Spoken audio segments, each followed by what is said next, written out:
3, 4.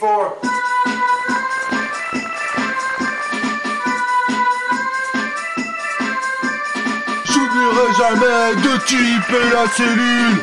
J'te le jure, never forget.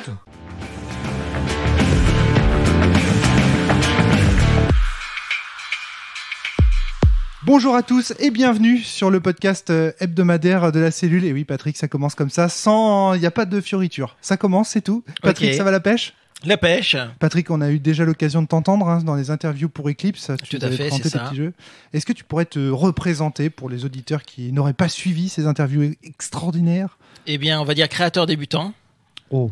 Si, débutant. Débutant ? Ça fait combien de temps que je te vois écumer les conventions ? Débutant, amateur. Avec tes jolies cartes de visite et tout ça, t'es débutant, voilà. toi ? Ouais. Donc voilà, créateur de quelques jeux, d'accord, dont un est imprimé actuellement sur le site The Way of Forgetters, Voilà. donc en téléchargement gratuit, les bouquins étant un peu payants. Donc toujours en phase de création et de correction surtout. Voilà. D'accord, ok. Très bien. Nous sommes également avec Johan. Johan, ça va la pêche. Bonjour. Nouveau. Toi aussi, tu es nouveau Fight Club. Oui. Alors, tu dois te présenter. Qui Donc, es-tu, Johan, joueur amateur de jeux de rôle. Ouais. Tu me disais tout à l'heure en préparation du podcast que tu n'avais presque jamais été joueur. Ça, c'est incroyable, je trouve. Non, j'ai dû être joueur sur 3 parties. C'est fou. Alors ça, c'est fou quand même. Ça, c'est incroyable. Alors, qu'est-ce que tu maîtrises comme jeu et pourquoi tu n'es que joueur ? Principalement des jeux aux mécaniques que j'ai conçus moi-même. D'accord. Et sinon, des jeux assez basiques. Donjons et Dragons, j'en ai fait plusieurs parties. J'ai été masterisé beaucoup de parties. Et Eclipse Phase également. Ah, ça m'intéresse beaucoup. Il faudra que tu nous en fasses un petit one-shot, un de ces 4, quand tu auras le temps. Avec plaisir. Nous sommes avec Thomas Munier. C'est Thomas Munier aujourd'hui que nous accueillons. Nous mettons fin à une espèce de terrible malédiction avec Thomas. Ça fait depuis, je sais pas, le début de l'année. La malédiction du podcast. Je cherche à l'inviter et à chaque fois, il se passe un truc extraordinaire. Et quand je vous dis extraordinaire, c'est pas qu'un peu extraordinaire qui nous empêche de nous voir. Mais ça y est, tu es là, Thomas, avec un jeu qui s'appelle Marche-branche. Ah. De quoi qu'il s'agit que Marche-branche, Thomas, tu vas nous présenter tout ça. Alors, Marche-branche, c'est donc un jeu de rôle où on joue des aventures initiatiques dans un monde de forêt en clair-obscur. Toujours ce talent de l'oxymore. Je sais plus ce que ça veut dire une oxymore, mais c'est pas grave. Clair-obscur. L'oxymore, tu sais, c'est la figure de style qui consiste à mettre ensemble côte à côte 2 termes opposés. Oui. Par exemple, clochard cosmique, ouais, clair-obscur, je sais plus. La dernière fois, c'était des clochards majestueux, je sais plus, tu nous avais proposé de jouer. Le clair-obscur. Alors, qu'est-ce que c'est que... Encore dans l'univers de Milvaux ? Alors, c'est l'univers de Milvaux, pour ceux qui connaissent, c'est un univers post-apocalyptique forestier que je développe depuis quelques temps avec quelques jeux. Et Sludgecore, s'il te plaît. Et Sludgecore. Ouais. Alors, d'habitude, l'univers de Milvaux, c'est assez glauque. Et là, c'est une revisite vraiment en profondeur de cet univers. Donc, il faut quasiment oublier tout ce qu'on connaît sur Milvaux. Ah, merde. Voilà. Je croyais partir avec un peu d'avance, tu vois. Alors, déjà parce que l'ambiance, elle est pas glauque comme d'habitude, elle est clair-obscure. Ah. C'est un monde médiéval poétique. Tu vas retrouver du rêve de dragon, du hurlement. Ah ouais. Et puis un petit peu de old school renaissance, mais alors vraiment un clin d'œil très abstrait au old school renaissance. Donc old school renaissance, c'est-à-dire ouais, les jeux qui s'inspirent, qui repompent un petit peu les règles et l'ambiance de la toute première édition de Donjons et Dragons, pour faire simple. Voilà, donc monde médiéval poétique. Alors clair-obscur, ça veut dire que on démarre sur une ambiance en légèreté. Et puis ça peut s'assombrir en fait. Il y a une lourdeur qui peut arriver en cours de jeu, quoi. Parce que la dernière fois avec toi, on avait testé Influenza Minima, ça remonte maintenant, et c'était très très pesant comme ambiance. On avait même tiré des larmes. Disons que t'avais l'obscur tout de suite, quoi. Ouais, voilà, c'est tout ça. De suite sur quelque chose de lourd, quoi. Tandis que là, c'est plus mitigé comme ambiance. D'accord. Et donc vous allez jouer des marche-branches, qui sont donc en fait des personnes qui ont tout oublié de leur passé et qui parcourent la campagne, les forêts et les villes à la recherche de leurs souvenirs perdus. Et en fait, il y a des gens qui vont vous proposer des missions. Et en échange, si vous vous acquittez de ces missions, ils vont vous payer avec des tarots de l'oubli. c'est une sorte c'est des cartes du tarot de Marseille, mais au lieu de lire dans l'avenir, elles lisent dans le passé. Et donc une carte de tarot de Marseille équivaut à un souvenir. Ah, c'est génial parce que quand on a joué à Influenza Minima, on sait la valeur qu'a le souvenir dans le jeu de Thomas Munier en général. Donc ça a beaucoup de valeur. Voilà. C'est la monnaie en fait de cet univers. Exactement. Et donc je vais faire un mini topo sur l'univers, c'est très rapide. Je pense qu'il faut quand même. Voilà, il y a 6 phénomènes qu'il faut connaître. Le premier, c'est que on est sur un empire, on est sur les ruines d'un empire qui a disparu. Donc une petite ambiance à la Holtré du Grumpf. D'accord, ouais. La forêt a tout envahi. Donc il y a, ça c'est le deuxième phénomène. Le troisième, c'est que les gens sont atteints d'une maladie qui s'appelle l'oubli, donc ils perdent leurs souvenirs. Bah, les marche-branches, c'est des personnes qui sont vraiment arrivées au stade terminal de ça, quoi, de cette maladie. Et donc c'est pour ça qu'effectivement la mémoire est importante, c'est quasiment une monnaie dans ce monde-là. On a l'emprise. L'emprise, c'est une forme de magie sauvage qui fait que tout se transforme. C'est-à-dire que les animaux peuvent devenir des végétaux, des minéraux, les humains peuvent se transformer, tout d'un coup avoir une part animale. Enfin, le monde qu'on connaît, il est instable. Autre phénomène, c'est l'égrégore. L'égrégore, en fait, c'est une autre forme de magie sauvage qui est héritée des émotions et des croyances, des passions des gens, en fait. Qui sont dans l'air. Voilà, c'est ça. Et donc, ça va créer de la magie. C'est-à-dire que si, par exemple, vous avez tout un village de gens qui pleurent la mort de leur chef, par exemple, ça crée un égrégore de tristesse, une ambiance lourde. Ouais, voilà. Donc, peut-être qu'il y aura des rivières de larmes. Peut-être que comme tout le monde se rappelle du chef, il y aura son fantôme.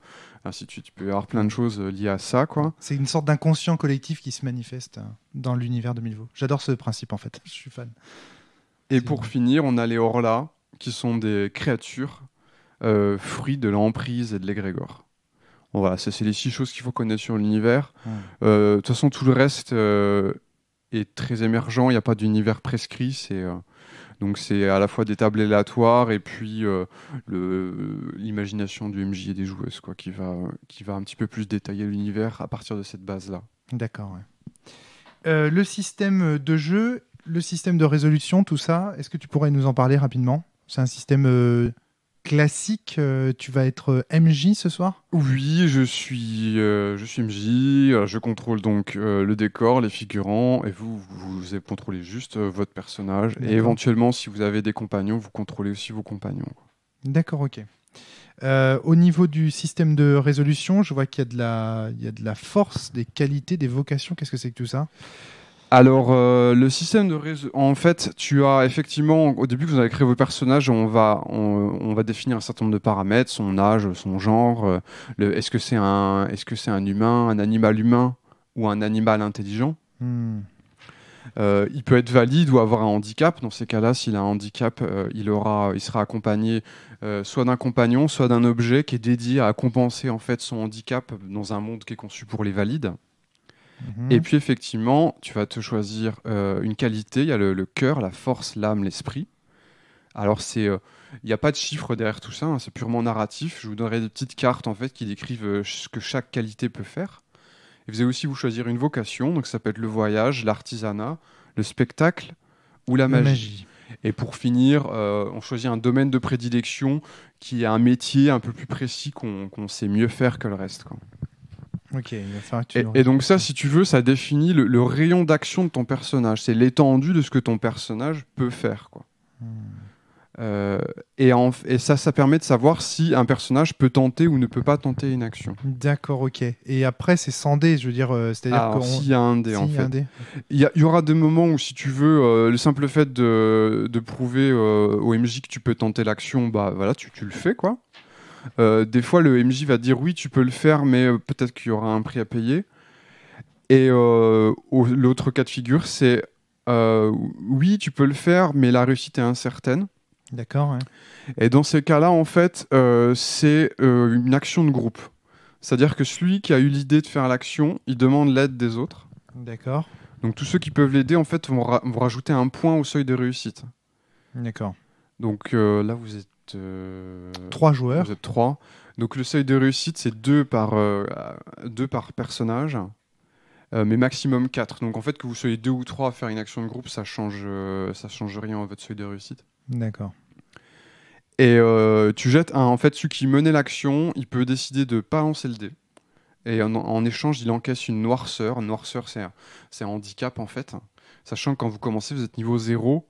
Et vous pouvez encaisser qu'une seule noirceur, ça veut dire que vous vous retrouvez en fait privé de vos privilèges de marche-branche pendant un temps, le temps d'avoir pu résorber cette noirceur. D'accord. Et juste par hasard, elle se résorbe comment Ça dépend, chaque noirceur est unique, donc à chaque fois c'est différent. Ok, très bien. Ok. Et donc pour finir, une fois, alors si tu décides quand même de lancer le dé, alors je vais pas préciser, mais si tu prends une noirceur, tu lances pas le dé, t'achètes une réussite, une réussite critique. C'est un peu mieux que si tu lançais le dé, quoi. D'accord. Si tu lances le dé, si tu fais un 1, c'est toujours une réussite critique. Si tu fais plus de 1, mais moins ou égal le seuil de réussite, c'est une réussite normale. Voilà, D'accord. impeccable. Ouais. Si tu fais plus que le seuil de réussite, mais moins de 6, par exemple, vous êtes à 2 à faire l'action, le seuil est à 4. Si tu fais 5, eh bien, tu peux réussir, mais à condition d'encaisser une noirceur. D'accord. Et pour finir, si tu fais un 6, c'est un échec définitif, c'est-à-dire que l'action peut plus du tout être tentée, va falloir contourner le problème autrement. Si le MJ avait annoncé une issue grave à l'échec, l'issue intervient. Et voilà, quoi. Du coup, ça implique une autre question pour moi, c'est est-ce que tu as prévu un scénario ? Alors, c'est un jeu où tu peux préparer comme improviser selon... Là, j'avoue, comme on avait un temps un peu réduit, que je voulais montrer un peu, j'ai un peu préparé. T'as fait un setting, quoi, finalement. Ouais, j'ai un squelette, j'ai un squelette de scénario. Je pense que c'est mieux que j'explique après. D'accord, ok, non, ça marche. Oui, non, c'est clair. C'est clair, très bien. Est-ce que vous avez des questions, Patrick ? Est-ce que tu as des questions là à ce stade ? Eh bien non, car j'ai eu la chance de jouer une fois. Donc, le tricheur. Je suis avantagé par rapport aux autres. C'est pas vrai. Johan, est-ce que tu as des questions ? Oui, par rapport à la réussite ou l'échec critique. Ah oui. Tu énonçais tout à l'heure que l'échec critique, tu pouvais déjà l'avoir donné avant même de lancer le dé. Donc en fait, tu expliques avant même le lancer de dé quelles sont les possibilités. Donc voilà, c'est ça. Ouais. En fait, toi, en tant que joueur, tu vas dire ce que tu veux réussir à faire, en fait. Par exemple, si tu frappes un garde, oui.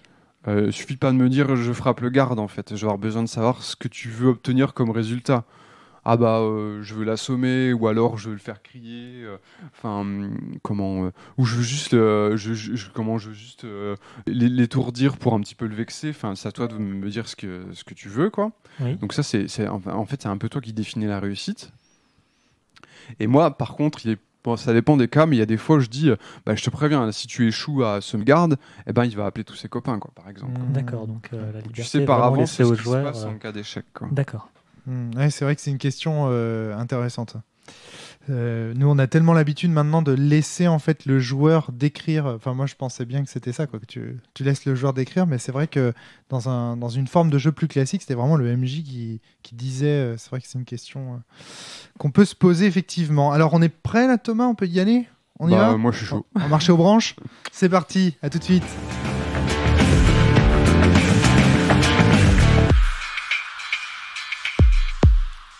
Voilà, fin de la partie de marche-branche. Comme on le disait en allumant ces micros, c'est toujours très difficile de sortir des jeux de Thomas Munier et avoir la patate pour un podcast derrière. Parce que c'est des jeux qui sont très ambiance, j'ai envie de dire très immersifs. Et là, on y est encore, en fait. Johan. Je le confirme complètement. L'univers est vraiment super bien rendu. Et vraiment, on est dedans. C'est incroyable. Hein. Tout à fait. Impressionnant même. Ouais. Toi, Patrick, tu avais déjà joué à Milvaux avant ou non, c'était vraiment à Marche-Branche ? Non, à Marche-Branche, tout à fait. D'accord. Avec un peu le même personnage. D'accord, ok. Rappelle-moi quel micro tu as, Patrick, rapidement, parce que je crois que tu n'es pas assez fort pour nos auditeurs. Ok. Thomas, est-ce que pour toi, c'est une partie typique de Marche-Branche, celle qu'on a vécue ce soir ? Oui. Complètement ? Ouais. Ok. Donc on va pouvoir vraiment juger sur pièce, il n'y a pas de problème. Alors, T'as pas été frustré par le temps court, quand la même seule nuance qu'on va quand même mettre, c'est que c'est un jeu à campagne. Ouais. Il y a un moment, je l'ai dit, du coup, on a joué 2 heures, 2 heures et quart. Donc j'ai dit, on joue à un épisode pilote. C'est Donc ça. il y a évidemment énormément de choses en suspens et je me suis fait violence pour pas accélérer le rythme ou pas. J'ai pris aucun raccourci. J'ai fait comme si on jouait en campagne. Pour te dire, j'ai même joué en fait comme si on avait une partie de 4 ou 6 heures devant nous. D'accord. Donc c'était le début d'une partie de 4-6 heures quoi. C'est clair. Ouais, ok. On a essayé de faire les choix quand même, de pousser aussi le système et la mécanique. On va voir justement ce que ça donne. Est-ce que l'un d'entre vous veut commencer un commentaire, quelque chose? Patrick, Johan, par où commencer? Toi, tu avais déjà joué à ce jeu, Patrick. Tout à fait, oui, c'est ça. Ouais. Et tu avais joué le même personnage. Tu as fait le choix de jouer le même personnage. Oui, car il y a une continuité dans la campagne, donc du coup, j'ai voulu garder cette continuité. Et comme on joue des amnésiques, Ouais. eh bien, je voulais prendre le côté. Je me suis arrêté dans un scénario. Après, je me souviens plus de ce qui s'est passé parce que je suis amnésique. Et là, je reprends. D'accord. Et je sais pas ce qui s'est passé entre les deux. D'accord. Thomas? Ouais, pour expliquer un petit peu de ce que dit Patrick, ça fait une grosse dizaine de séances, 10 ou 15 séances, où je joue dans le même monde émergent. Ouais. Mais avec des équipes tournantes, parce que du coup, je me balade en convention ou dans les parties en privé et tout. Ouais. Et donc, le monde, je garde l'historique de ce qui s'est passé avant. Par contre, c'est les personnages qui changent. Et effectivement, on a eu plusieurs cas. Je pense que j'ai à peu près une dizaine, une bonne demi-douzaine de personnes qui ont fait plusieurs parties en gardant le même personnage. Soit parce que j'avais conservé la feuille, soit parce que bon, ils sont quand même de mémoire assez faciles à reconstituer, quoi. D'accord. Ok. Moi, il y a un premier truc qui m'a marqué, si je peux commencer, c'est le choix musical que tu as fait pour l'ambiance du jeu. Je vois Johan qui opine du chef. Complètement. Est-ce que c'est le genre de musique que tu aurais mis, toi, Johan, pour ce genre d'univers? Je n'aurais pas pensé à celle-là, Moi non plus. mais c'est vrai que là, ça collait parfaitement. D'accord. Donc, de ce côté-là, chaque pas scène, mais chaque lieu avait vraiment sa propre ambiance qui rendait vraiment très bien l'atmosphère. C'est D'ailleurs, clair. on a réussi C'est très clair. très bien à Ouais. marier les deux. Et On pourra noter par exemple, quand tu as décrit cette espèce d'univers en monde d'échecs, la musique qui a été diffusée derrière, c'était une musique très Philip Glass, avec des sons très répétitifs qui collent assez bien à la dynamique symbolique des échecs, où on a du noir, du blanc. C'était vraiment intéressant.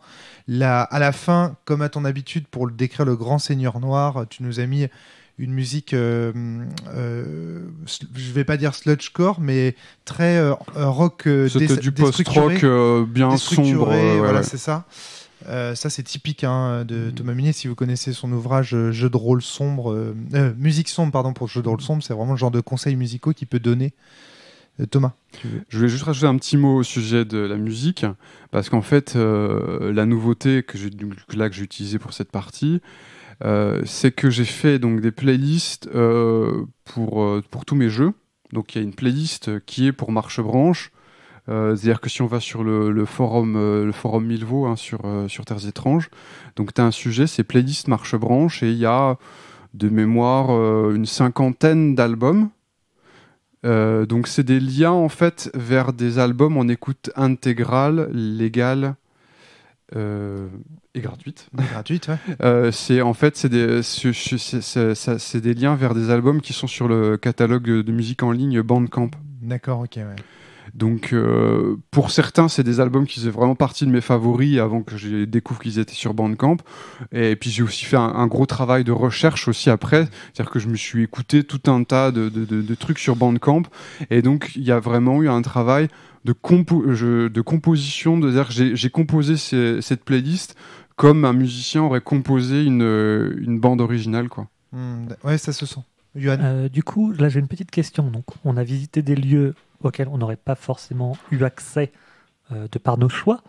Du coup, cette playlist, tu l'as composée de telle manière que chaque lieu ait une musique qui lui est propre, où tu as un peu improvisé Bah, en fait, sur chaque album dans la playlist, c'est décrit en une ligne qui donne le genre musical et l'ambiance, quoi. Donc du coup, je travaille sur les ambiances. Je me dis l'ambiance du lieu, c'est plutôt ça. Et puis bon, c'est une playlist que je commence à bien connaître, donc de tête, je arrive à me dire ouais là, ça va plus coller pour ça, quoi. Donc c'est maîtrisé. À un moment donné, je me suis juste demandé s'il avait pas du bol en fait sur ces musiques. Je me suis posé la question Ouais. aussi, ne serait-ce que rien que la première, quand tu as décrit ce chemin rocaillé blanc entouré de corail qui sont comme des arbres, la musique un peu marine, un peu Ouais. venteuse, on entendait vraiment ce vent dans les coraux en fait. J'ai noté aussi une inspiration très 70s, très années 70, très période hippie un peu, tu sais, c'est un peu ces musiques qu'on associerait un peu à la drogue culture. Tu vois, Ouais, parce que je crois que j'ai passé un peu de Il y a- folk, effectivement, du Voilà. folk, du néo-folk. Ouais, si tu veux, il y a effectivement. tout un côté dans ton jeu, à travers les musiques, qui me fait penser, mais de très très près, à Alice au Pays des Merveilles. C'est-à-dire vraiment l'univers de la dame. On peut citer différentes références, mais enfin, je sais pas ce que Johan, t'as l'air de plus voyer ce Oui, point. ben en fait là ça rejoint ce que je disais, ne serait-ce que du moins ce que je disais, ce que je pensais sur le deuxième lieu qu'on a visité, donc ce village aux formes complètement bariolées, Ouais. avec des portes tantôt grandes, tantôt petites. Vraiment, moi c'était pas vraiment Alice au Pays des Merveilles que j'avais en tête, c'était plus avec la chocolaterie. Ah, Charlie et la Ouais, chocolaterie. voilà. Ce côté coloré, Ouais, très décousu. Après, tu Après, vois, les c'est un références peu- de dames. C'est Pardon. c'est du Tim Burton en fait. Il y a une ambiance Tim Ouais, Burton. exactement. Je pense, voilà. Bah après, chaque lieu est unique aussi. Ils ont chacune une caractéristique et proche d'Alice au Pays des Merveilles justement. Ouais. Mais tu vois, entre- l'échiquier, c'est dans Alice au Pays des Oui, Merveilles. tout à fait. Ouais. Mais après, on a le village rocailleux, enfin de corail, la forteresse noire. Oui, bien sûr. Mais justement, quand il dit Tim Burton, c'est parfaitement cohérent parce que si on écoute bien la description qu'il nous a donnée, c'est du clair-obscur. Or, Tim Burton, ce n'est que ça. Dans ses films, il joue constamment sur le contraste entre le gothique et le kitsch. C'est toujours ça. C'est Édouard Romain d'Argent, c'est ça. C'est un personnage gothique qui rencontre le kitsch de l'American Way of Life, très kitsch justement, poussé à l'extrême. Et là, vraiment, c'est ça, quoi. On a cette sensation. Donc là, les musiques, le choix des ambiances, effectivement, est cohérent là-dessus. Et donc, du coup, tu dis en plus, les playlists font partie du système puisqu'elles sont disponibles sur le net et compagnie.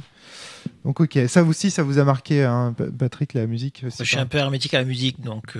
T'as pas écouté, t'as pas entendu Si, j'entends, mais Ouais. Ça t'a j'ai pas pas plongé l'habitude de jouer avec de la musique. Et Du coup, Ah, c'est intéressant. Et du coup, ça t'a pas dérangé là non, non, non, Non. Ah, ok. Ça t'a pas plongé plus dans l'ambiance que ça. pas du tout. Putain, c'est ça, tu me. Ouais, mais c'est une question d'habitude. Enfin, j'ai pas Ouais. l'habitude de jouer avec de la musique, du coup, Ok. c'est plus du fond qu'autre chose. Je te cite un exemple où la musique, par exemple, est assez cruciale, je pense. C'est le moment où on est juste en train de lire et de découvrir la feuille de personnage. Au tout départ, donc, on crée notre personnage, on lit en fait la fiche parce que Thomas a fait un truc, c'est-à-dire, je pense qu'il en a marre de s'égosiller dans les conventions et d'expliquer à tout le monde comment ça marche. En fait, c'est quelque chose que j'avais prévu de faire. Le jeu est encore en développement. Enfin, le phase de test, on est fini, mais il reste quand même pas mal de rédaction à faire, quoi. Et je voulais faire effectivement une phase de rendre la création de personnages plus rapide, et donc avec l'idée d'une feuille de perso dédiée didactique où un peu comme dans Apocalypse World, t'as toutes les infos pour créer ton personnage sans que t'aies besoin de poser trop de questions au MJ, quoi. J'ai trouvé ça génial. C'est-à-dire qu'on a fait notre personnage tous dans notre coin, on n'a pas eu besoin à aucun moment d'interrompre le silence qui régnait, chacun était en train de commencer tranquillement son petit brainstorming autour de son personnage, et la musique était là pour couvrir le tout. Et donc, quelque part, elle sert de portail, tu vois, pour entrer dans un autre monde. Elle fait la transition. D'ailleurs, c'était intéressant de voir que Thomas, au moment où il a changé de musique, il a dit... Voilà, là on entre dans le jeu. Tu vois, elle sert quand même à ritualiser, à séquencer. Séquencer effectivement les scènes. Et ça, tu peux pas dire que tu n'es pas sensible. Ah non, non, non, mais... La musique commence, le jeu commence, tu vois, c'est... Non, pas... Mais pas plus que... Ok. Voilà. En fait, il est mort à l'intérieur, Patrick. Non, bah après voilà, on peut avoir effectivement un peu de sensibilité à ce niveau-là et pas finalement être plus porté par les descriptions et compagnie. Enfin, la musique ne suffit pas non plus. Il faut pas non plus lui faire porter trop de signification. Elle suffit pas non plus à faire les descriptions que tu nous as fournies. Et ça, c'est une question que j'ai envie de te poser, Thomas. C'est comment est-ce que tu vas garantir à un meneur de jeu j'ai envie de dire lambda ou qui ne connaît pas l'univers de Milvaux de faire d'aussi bonnes descriptions que toi. T'as vu les descriptions que tu nous fais, elles sont impressionnantes. Alors, moi, ça me foutrait les boules de devoir jouer. Surtout si c'est à la volée. Oui, je ne voilà, sais pas c'est ça. si la construction est déjà faite depuis longtemps, depuis toutes les conventions, Alors, etc. il y avait si un c'est à la petit peu volée, de préparation, c'est-à-dire que j'avais préparé vite fait c'était quoi l'émission, à quoi ressemblaient les commanditaires. Ouais. Donc j'ai dû passer une demi-heure à préparer vraiment papier-crayon, puis après j'ai eu du temps pour y réfléchir. Donc il y avait un peu de préparation, parce que comme je savais qu'on n'avait pas beaucoup de temps, je voulais D'accord. aller à l'essentiel. Ouais. Là j'étais particulièrement en forme du fait que je m'étais quand même un peu préparé. Le support à la description, dans Marche Branche, ce sont les tables aléatoires. Alors oui, justement, j'ai vu ça. En fait, c'était ça le secret que tu ne voulais pas dévoiler au début de ce podcast. C'était qu'en fait, tous les événements du jeu presque sont aléatoires, si j'ai bien compris. Tu jettes des dés et puis tu nous dis ce qu'on voit, tu nous dis ce qu'on... Ouais, par Comment ça exemple, je vais te donner un exemple pour créer la mission où il fallait avoir une entrevue avec le Seigneur Sorcier.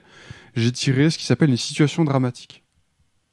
Et donc la situation dramatique, ça a donné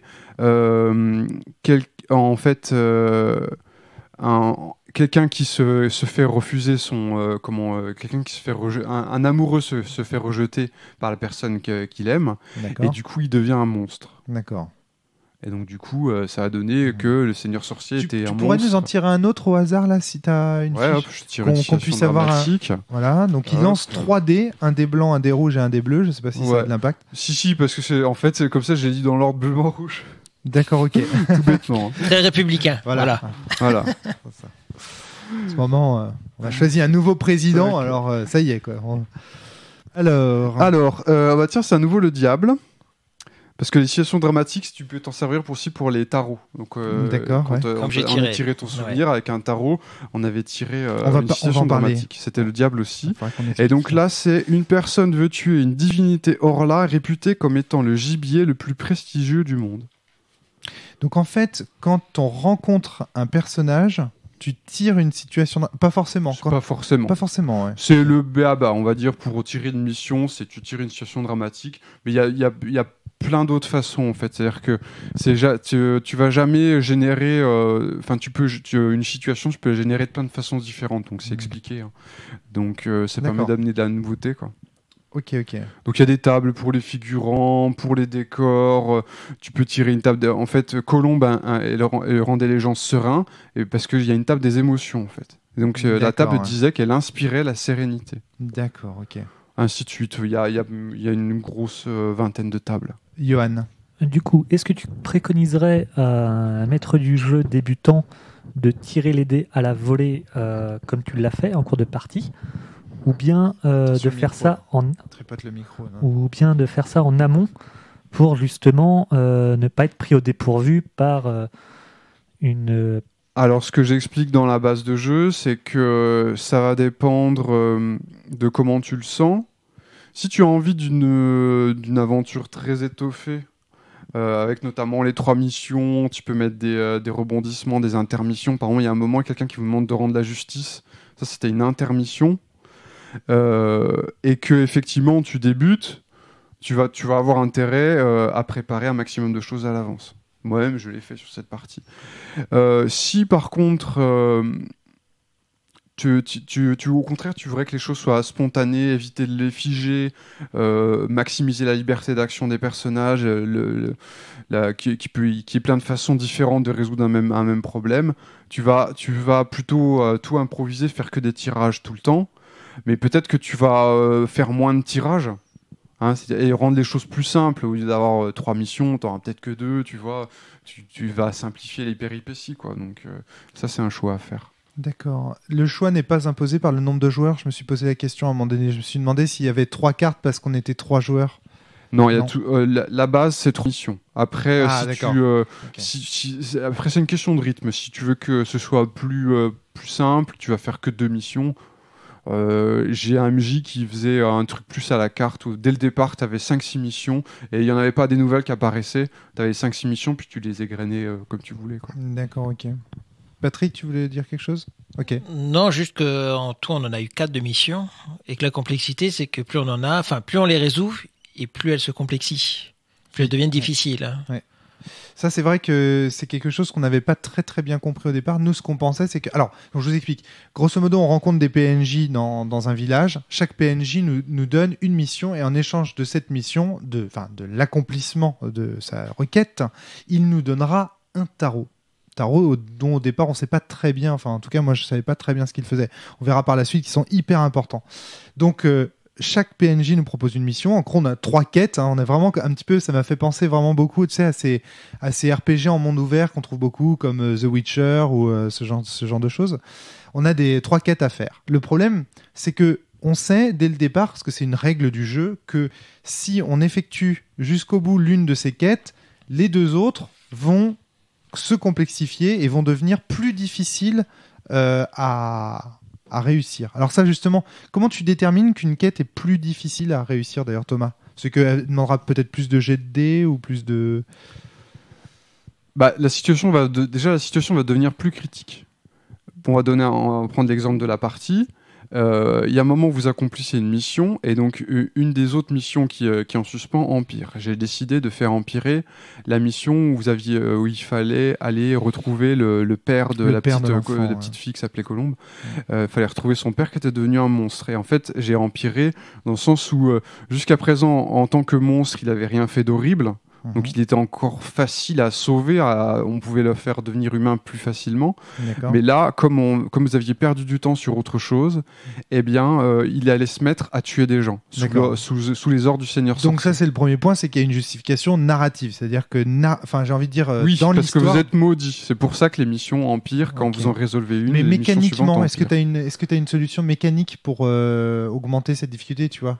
Comme dans Prosopopée, tu vois, ce sera un dé qui augmenterait d'un point. Soit tu rajoutes une péripétie dans ce que tu avais prévu, c'est-à-dire résoudre une mission, c'est 2 à 4 péripéties, en fonction du temps que tu veux y consacrer. D'accord. Ou soit tu rends la chose plus critique narrativement, c'est-à-dire que les choses deviennent plus graves, quoi. La petite fille, elle va probablement perdre son père, quoi. Ouais, je me rappelle une partie, il fallait explorer un donjon, ça avait été délaissé, et du coup, le canal avait débordé, le donjon était inondé. Du coup, la situation était plus complexe à cause de ça, quoi. D'accord, ok. Cette règle m'a posé un petit problème, donc, mais c'est parce qu'on savait pas, en fait. Au départ, moi, je croyais vraiment que ça pourrissait les 2 autres, et pas uniquement une des 2 au choix du maître de jeu. Ça m'a posé problème parce qu'à un moment donné, j'ai réfléchi tactique. Et je trouve ça un peu bizarre dans un jeu où finalement, c'est pas l'objectif. C'est-à-dire, tu te dire, en fait, je vais me focaliser sur la mission qui a empiré, c'est ça? Non, au contraire. Si, c'est ça. Oui, c'est ça. À chaque fois, aller chercher la mission qui a empiré. Mais en fait, je sais même pas si c'est une très bonne stratégie, en fait. Mais tu vois, du coup, j'ai été traversé par cette espèce d'idée de faire de l'optimisation. Il y a un petit peu de... En fait, c'est un jeu qui va mixer plusieurs approches. Un petit peu comme Oltré du Grumpf. Ouais. C'est-à-dire que tu peux jouer, il y a des moments où tu joues tactique, il y a des moments où tu joues moral, c'est-à-dire avec des dilemmes moraux, il y a un moment où tu joues sur l'esthétique, ouais, c'est clair. Bon, tu peux aussi jouer sur le social, quoi. Ouais. Donc le jeu bouffe à tous les râteliers à ce niveau. Ouais, ok. Ouais, non, donc il y a des moments où tu peux faire des calculs. Donc c'est un choix, quoi. Ouais, tu ouais. te dis, ouais, c'est intéressant. C'est intéressant pour l'histoire qu'on puisse faire ce choix à un moment donné. Pour te donner une idée, en fait, si vous aviez un peu enquêté, j'avais dit que la petite fille, elle avait un tarot, une carte de tarot un peu pourrie. Ouais. Et en fait, sa carte de tarot, elle était daubée, c'est-à-dire que ça redonnait un souvenir, mais ça permettait pas de passer à un niveau. Donc vous auriez pu dire, du coup, sa mission, on la laisse traîner parce que oui, puis tu vois, au final, on progressera pas trop. Ouais, mais on le savait pas, ça, par contre. J'avais juste laissé planer un petit indice. J'ai dit, la carte, elle est toute abîmée. Donc il aurait fallu poser un peu plus de questions. Oui, mais comme dans ton univers, tout est abîmé. Voilà, c'est ça. On peut pas vraiment savoir.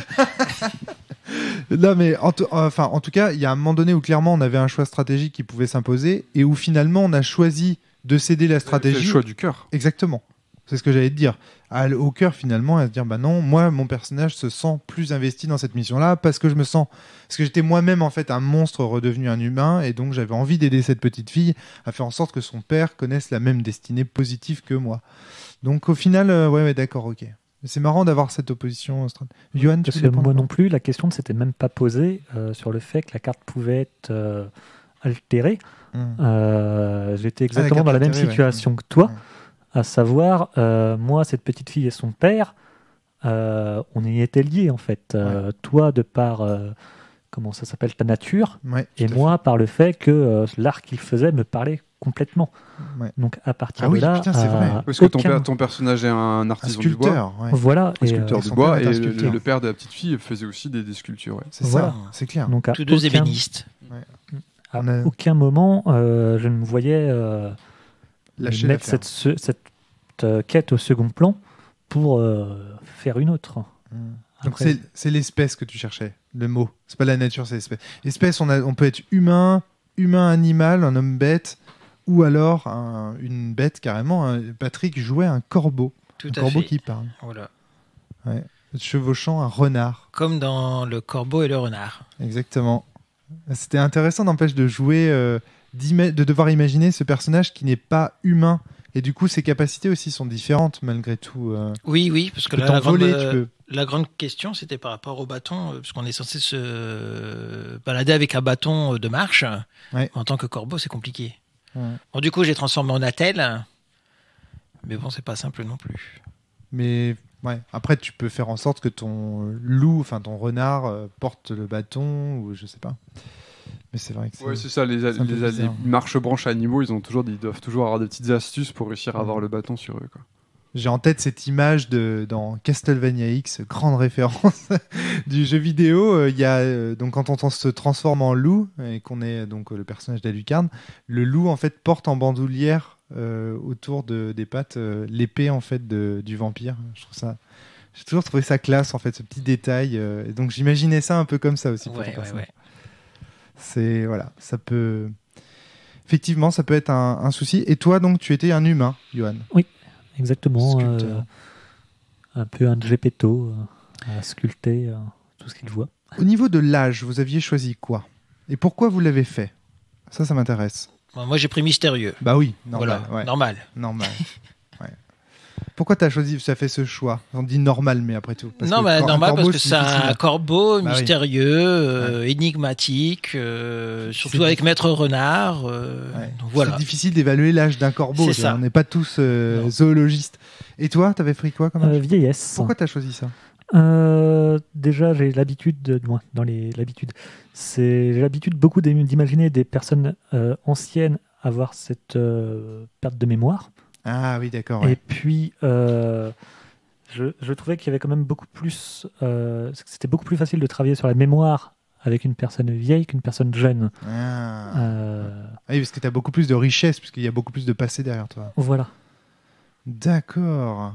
Ah oui, j'ai bien fait de demander, tu vois. Moi, j'ai pas du tout pensé comme ça, j'ai vraiment pensé esthétique. Moi, j'avais un homme bête, je voulais être vraiment gaillard, donc je me suis dit, bon, bah, je vais prendre un âge adulte au sommet de ma force physique et compagnie. Et au niveau de la qualité, vous aviez choisi quoi? Donc, je rappelle, il y a le cœur, la force, l'âme et l'esprit. T'avais choisi quoi, Yoann? J'avais choisi l'âme. D'accord. C'est- Pourquoi avec le sculpteur? Le cœur, je n'avais pas vraiment envie de faire une personne qui ait ce côté toujours extrêmement bienveillant, toujours à être gentil. Ouais. Je voulais vraiment qu'il y ait aussi cette séparation. En cas de coup dur, être capable de se mettre à distance. D'accord. ouais. Force, je ne l'imaginais, mais pas du tout comme ça, donc c'était hors Oui, de question. Puis surtout, en ayant fait le choix de la vieillesse, j'imagine que ça va aussi avec Voilà. Juste un tout petit aparté. Thomas. Tu peux prendre qualité, enfin, il y a un petit côté un peu cynique dans le jeu, mais tu peux prendre cœur en qualité et jouer quelqu'un qui en fait est pas spécialement quelqu'un qui en manque en fait, qui manque de cœur. Mais en fait, parce que quand on voit des descriptifs de cœur, c'est un peu dans l'apparence, c'est-à-dire que tu parais bon, enfin, il y a Ouais. il y a divers vertus dont t'es paré, mais ça fait pas forcément de toi quelqu'un de vraiment généreux de cœur, quoi. Ouais. Ça, c'est du domaine du roleplay. Hmm. Ouais, j'ai remarqué que les cartes ne sont pas écrites Les de cartes façon ne sont pas- essentialiste. Ce ne sont pas des guides de roleplay, ce sont des vertus que le personnage Ouais. a.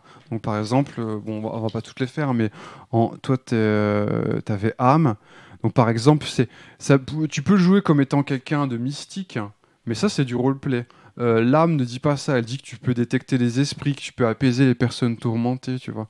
Mais par exemple, tu sais apaiser les personnes tourmentées, mais ça veut pas dire que tu aimes le faire, que tu as vocation à apaiser les gens, tout ça, c'est juste une vertu que tu as. Et quoi. ça te dit Une pas compétence, comment quoi. tu le fais. Plus important encore, c'est-à-dire que c'est toi en tant que joueur qui est libre d'imaginer la façon dont les choses se produisent. Moi, j'en ai usé et abusé, et c'est très bien. Et ça, je trouve ça très très bien. Oui, tout à fait, oui. Patrick, toi, t'avais choisi Moi, quoi j'ai comme pris jeu ? l'esprit. D'accord. Toujours l'esprit du corbeau. Pour Moi, tromper les gens. Ouais, d'accord. T'es parti vraiment sur cette idée d'allégorie de la fable de Ouais, La ouais, Fontaine. oui. Donc moi j'avais choisi la force en me disant en fait j'avais créé un peu mon personnage aussi en contraste par rapport au vôtre, j'avais vraiment envie de tester et je m'étais dit voilà, moi je vais jouer quelqu'un de plutôt brutal, puis en fait j'ai plus joué ma vocation qui était la magie, la divination et compagnie.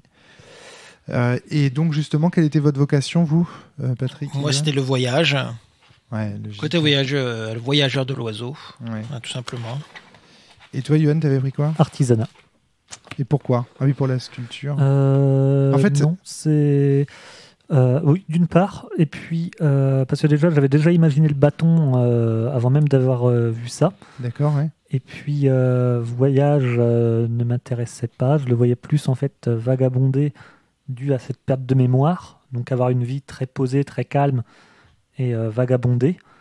Et puis spectacle ne correspondait pas du tout à l'image que j'en avais. Et je voulais que ce soit quelqu'un de simple, donc pas de magie non plus. Donc l'artisanat est venu vraiment naturellement de mon côté. D'accord.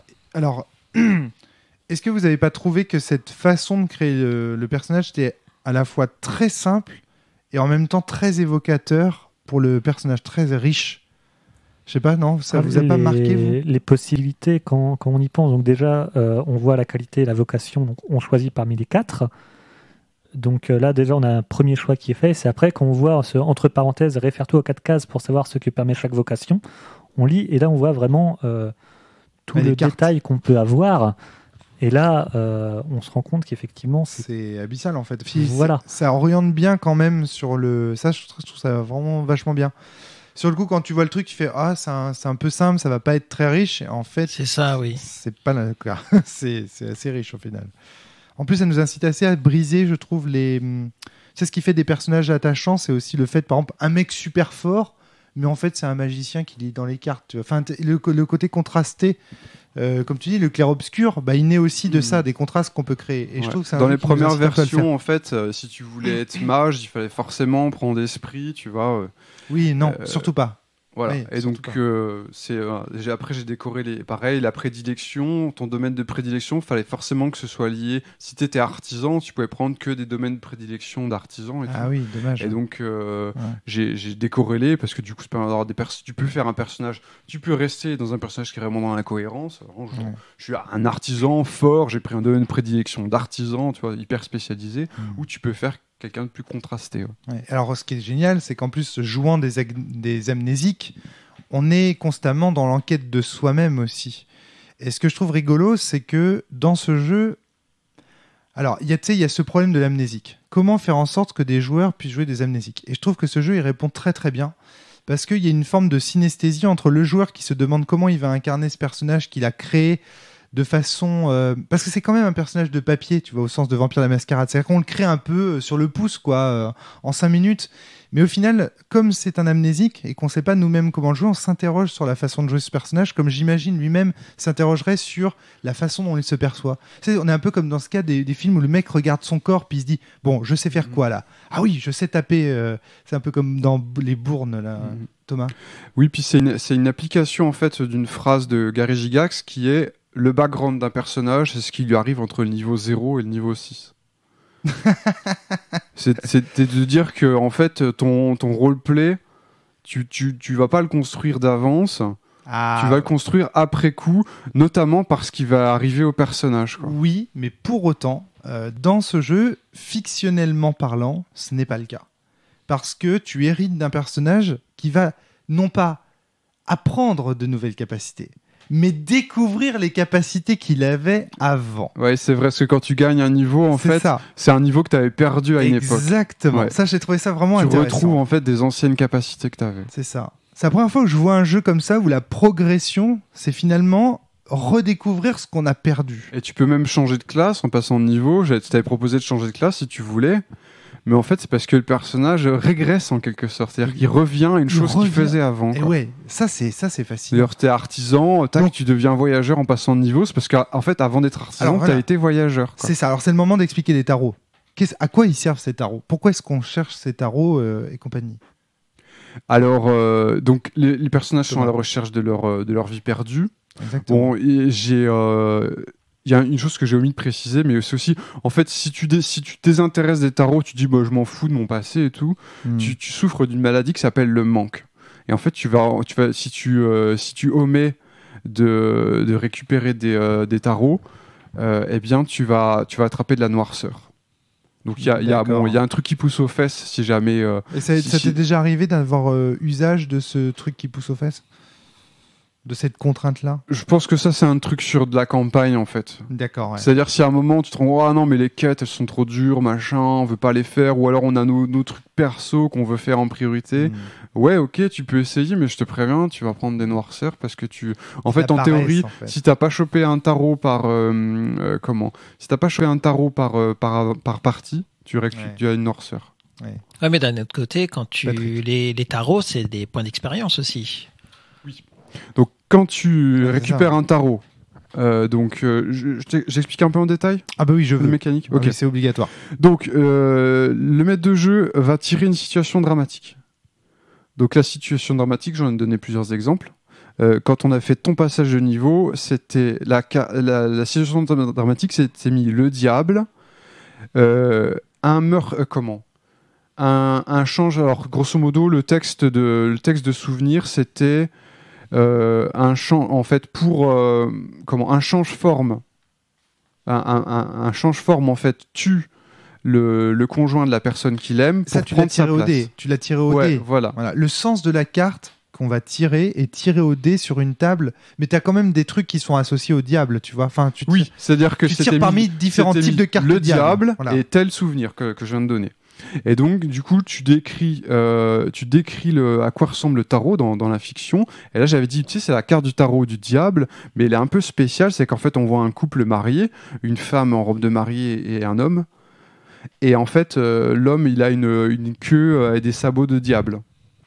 Et donc, c'est une façon de laisser sous-entendre le souvenir qu'il y a derrière.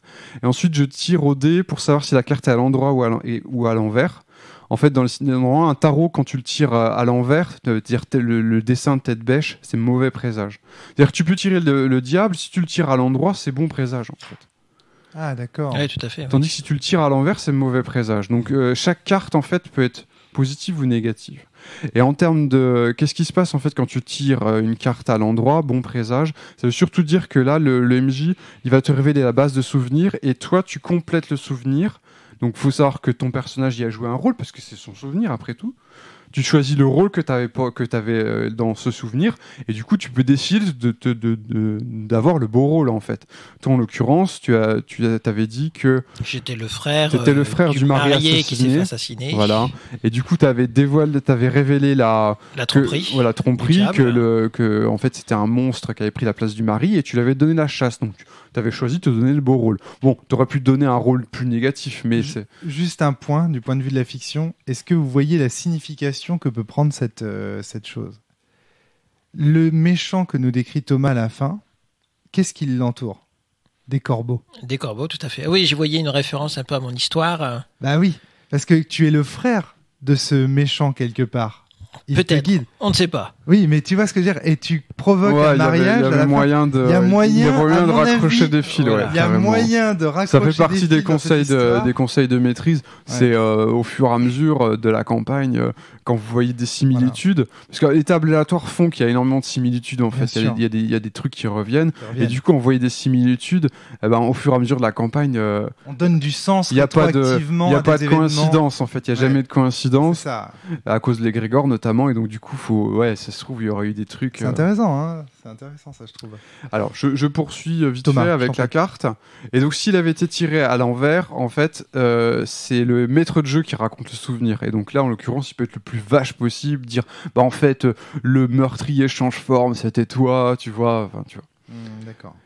Et donc, tu gagnes un nouveau souvenir. Tu avais posé une bonne question, c'est savoir est-ce que c'est un souvenir sûr de sûr. Oui, ça, Normalement, je l'ai posé voilà. au cours de la Normalement, partie. c'est j'ai sûr de demandé, sûr. Parce que c'est vrai que des faux souvenirs, tu peux en trouver. Là, normalement, c'est un vrai souvenir. Donc, c'est un point d'ancrage pour les personnages. Ouais, d'accord. Et donc, tu gagnes tu peux choisir de changer de vocation si tu veux.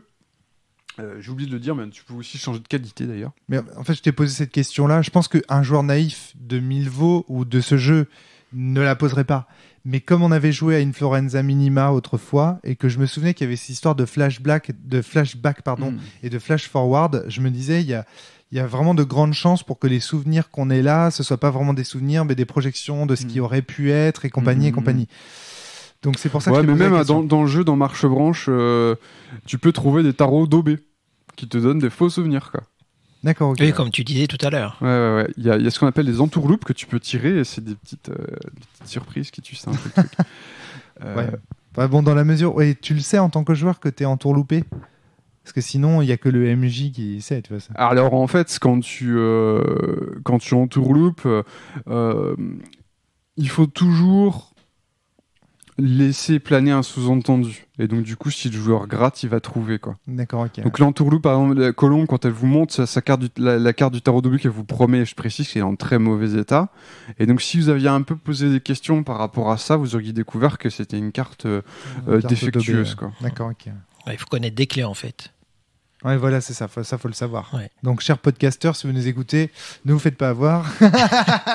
Bah, c'est le côté tactique du jeu, quoi. C'est que des fois, il y a des trucs, pareil, quand vous avez dû rendre la justice, là, et le chien que vous avez dû juger, à la fin, il a poussé des petits cris bizarres, et il n'était pas net, ce chien.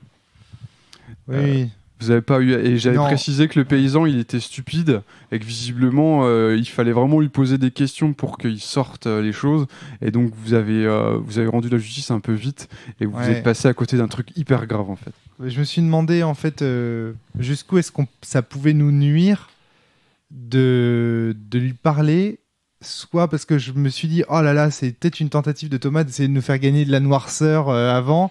D'ailleurs, Patrick, tu l'as un peu senti comme ça parce que tu as essayé de Ouais, feinte. voilà, de pas tuer le chien parce que je sentais qu'on voulait tuer le chien, Ouais. mais je voulais passer très vite parce qu'on était censé sauver le père de Colombe. Voilà, ouais.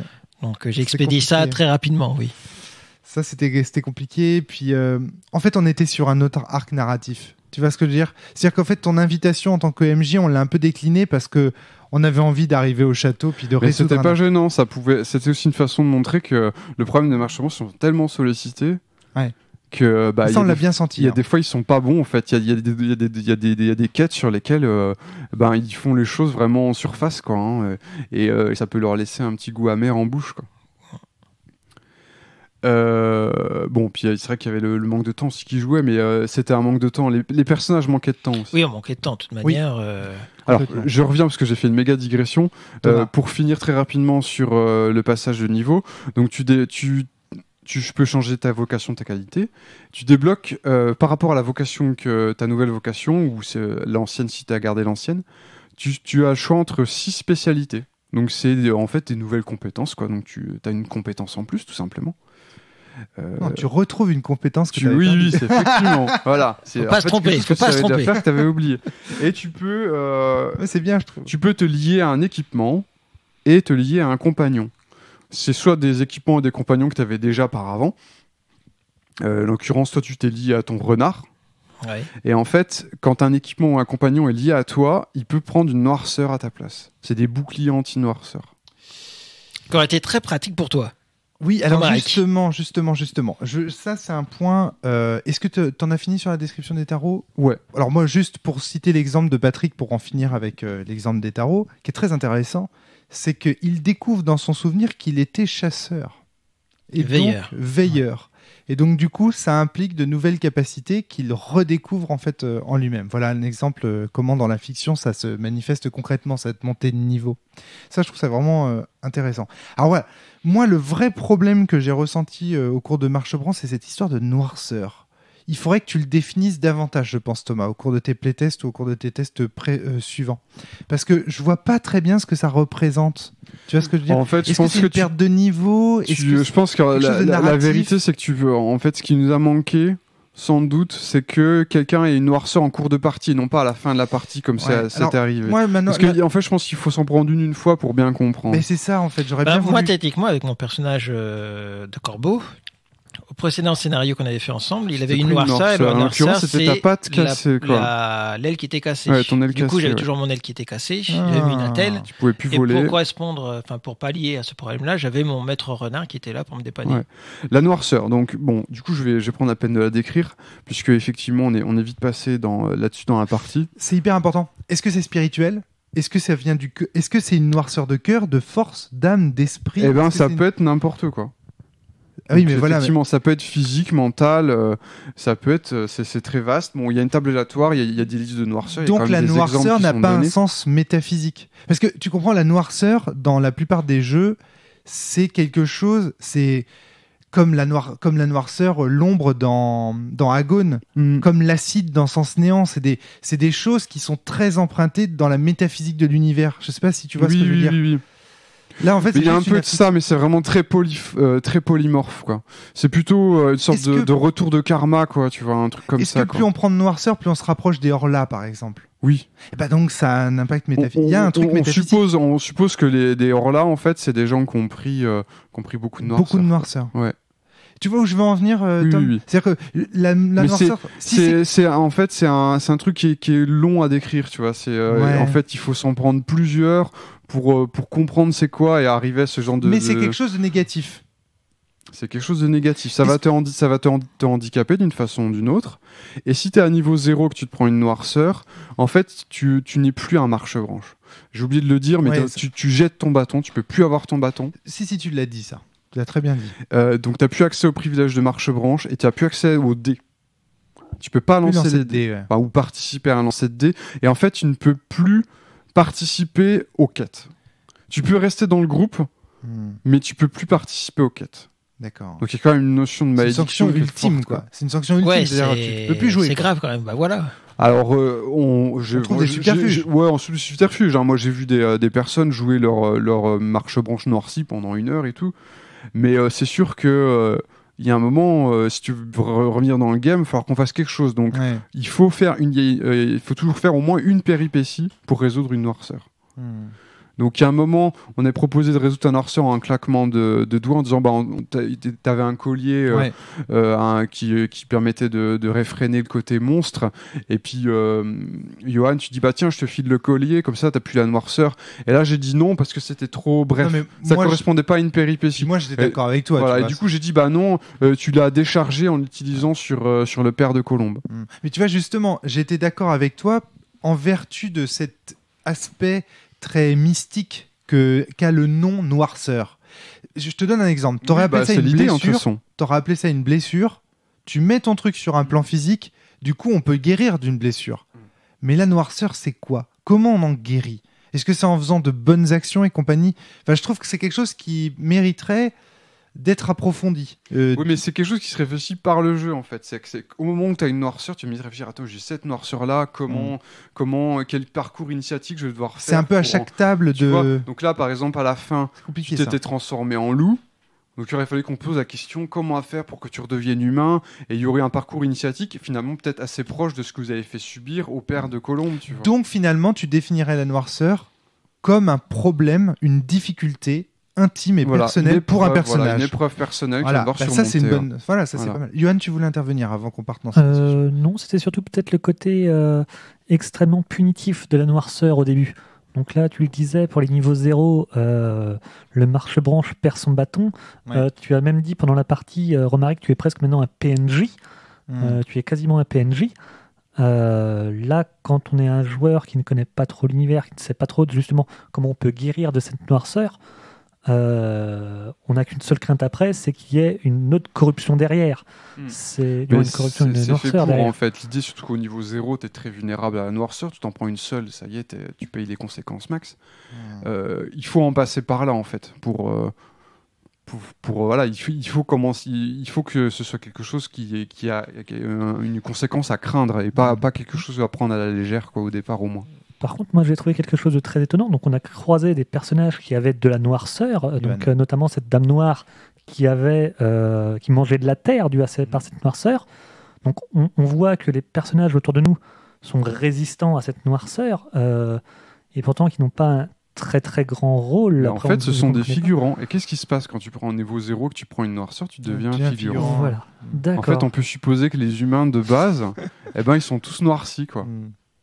D'accord, effectivement, oui. Alors d'expérience, Johan, jouer un personnage détaché, en dehors du coup, ça peut être intéressant. C'est-à-dire, en fait, souvent, on a cette vision très ludiste, j'ai envie de dire, du jeu de rôle, où on a envie d'être le plus fort, forcément, on a envie d'être à la place de Patrick et d'avoir gagné un niveau... Mais en fait, c'est pas forcément les personnages les plus intéressants à jouer qui sont forcément les plus forts. Je prends l'exemple de ce cas typique de la partie qu'on a vécue. Moi, j'étais hyper heureux d'avoir pris ma noirceur, d'être redevenu un loup, triste, prêt au sacrifice. Enfin, si vous aviez accepté mon sacrifice, mon personnage, je l'aurais trouvé magnifique. Tu vois, ça faisait un super spotlight. Voilà, c'est clair. J'aurais trouvé ça super kiffant. Donc, il faut se méfier parce que cette illusion, cette idée qu'il y aurait des niveaux, puis qu'au niveau 0, on serait au niveau -1, c'est pas parce qu'on est au niveau -1 qu'on n'est pas un personnage plus intéressant qu'un personnage niveau 2. Oui. C'est donc... Après, c'est vrai que j'ai toujours aussi peut-être cette vision un peu biaisée quand on dit à quelqu'un mais écoute, maintenant tu vas être un PNJ. Ouais, ça fait mal. Ce côté, écoute, tu ne vas plus pouvoir agir sur la partie, tu vas être juste là. Surtout qu'un PNJ, c'est joué par le MJ et non plus pour le joueur. Oui, mais regardez par exemple. C'est pour ça que j'ai dit presque un PNJ, parce qu'en fait, en réalité, quand tu as une noirceur, le MJ te donne aucune directive particulière. Tu continues à jouer ton personnage, en fait. C'est vrai que le mot est peut-être fort quand même. Bon, par exemple, je suis désolé, je vends encore une fois ma soupe, mais dans Sens Néant, par exemple, quand tu n'as plus de points de rayonnement, tu passes à 0. Et tu ne peux plus parler de ton personnage à la première personne du singulier. Tu dois parler de lui à la troisième personne du singulier. Tu peux plus dire je, tu dois dire il. J'avais voulu cet élément pour dire, bah voilà, c'est un symbole que tu es épuisé, tu es fatigué, donc du coup, tu n'as plus de volonté, tu vois, quelque part. Je n'irai pas jusqu'à dire que tu deviens un PNJ, mais tu es à la merci, c'est ce qui est écrit dans la base, tu es à la merci des autres PJ. Ce qui est, tu vois, c'est... Sur la pente glissante de la PNJ. Ouais, tu vois, c'est ça, exactement. Mais oui, mais c'était ça que j'étais devenu tout à l'heure. J'étais sur la pente glissante, pour autant tu m'as laissé jouer.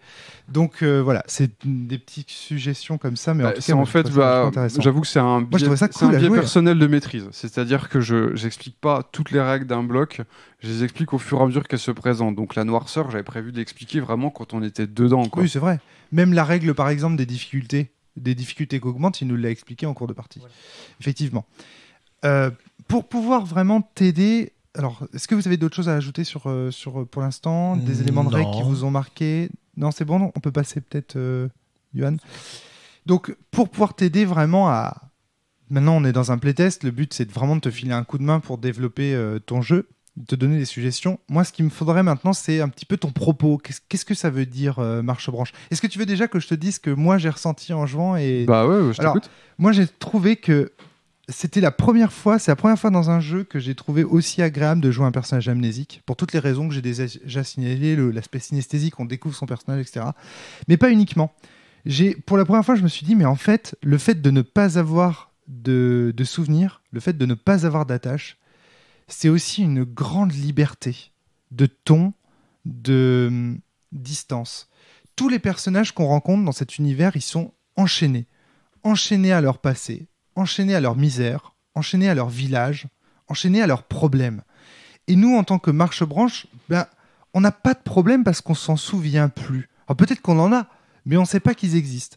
Et j'ai trouvé que ça donnait une énorme liberté. Et à un moment donné, je me suis retourné vers Johan, et un petit peu en rigolant, je lui ai dit finalement, je préfère encore être amnésique que vivre dans cette misère, quoi, tu vois. Enfin, je sais plus comment je t'ai dit ça, mais...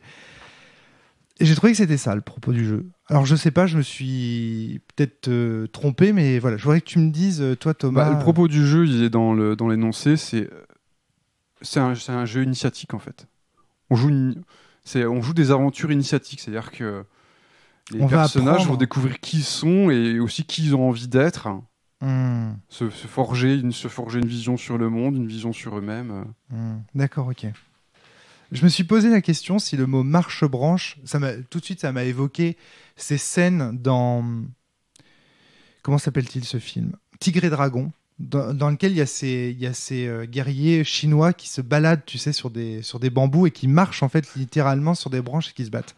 Mais oui, mais ça me fait penser à ça. Pourquoi ? Parce que tu vois, la liberté que j'évoquais là tout à l'heure, le fait de ne pas avoir de souvenirs et donc de ne pas avoir de souffrance, engendre une grande liberté. Ça m'a fait penser à ça, quoi. On est si léger qu'on peut marcher sur les branches. Donc je me suis vraiment demandé s'il y avait ce côté-là dans le jeu.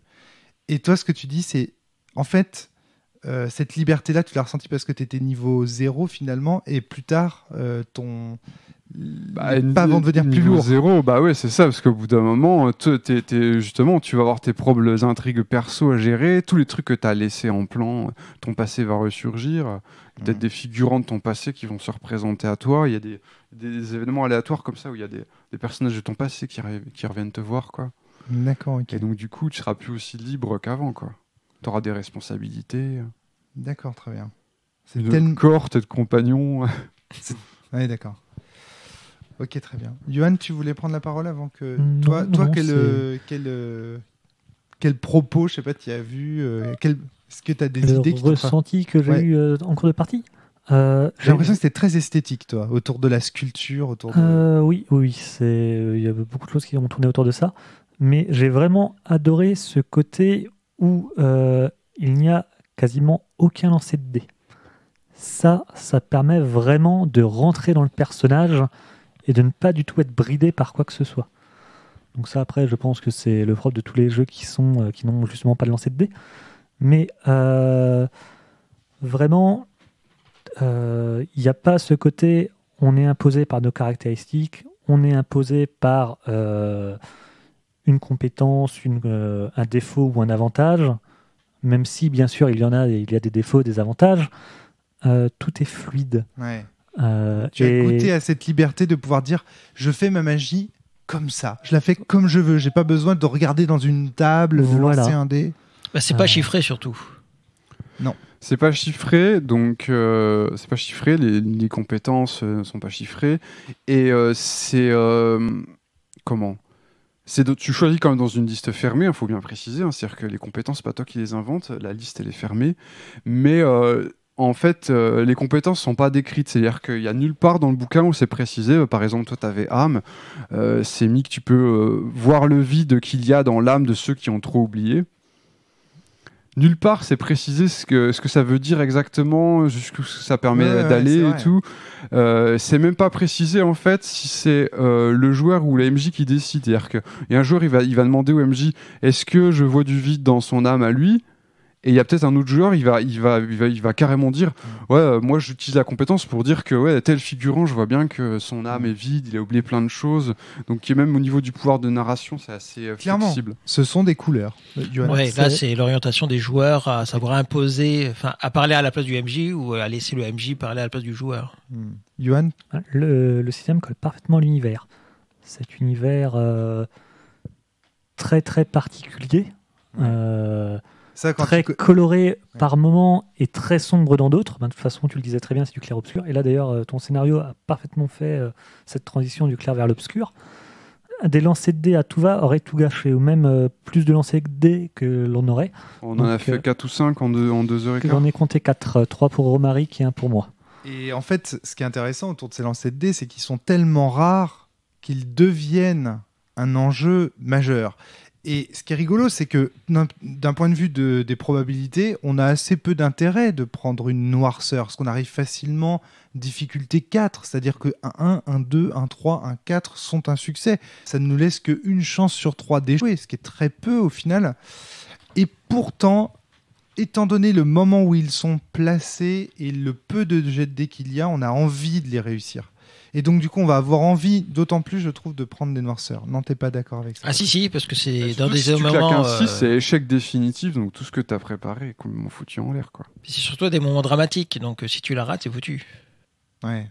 Oui, c'est sûr, c'est ça. C'est pas un petit GD qu'on fait comme ça, puis le MJ il va rattraper par derrière. Non, là, tu rates et c'est terminé.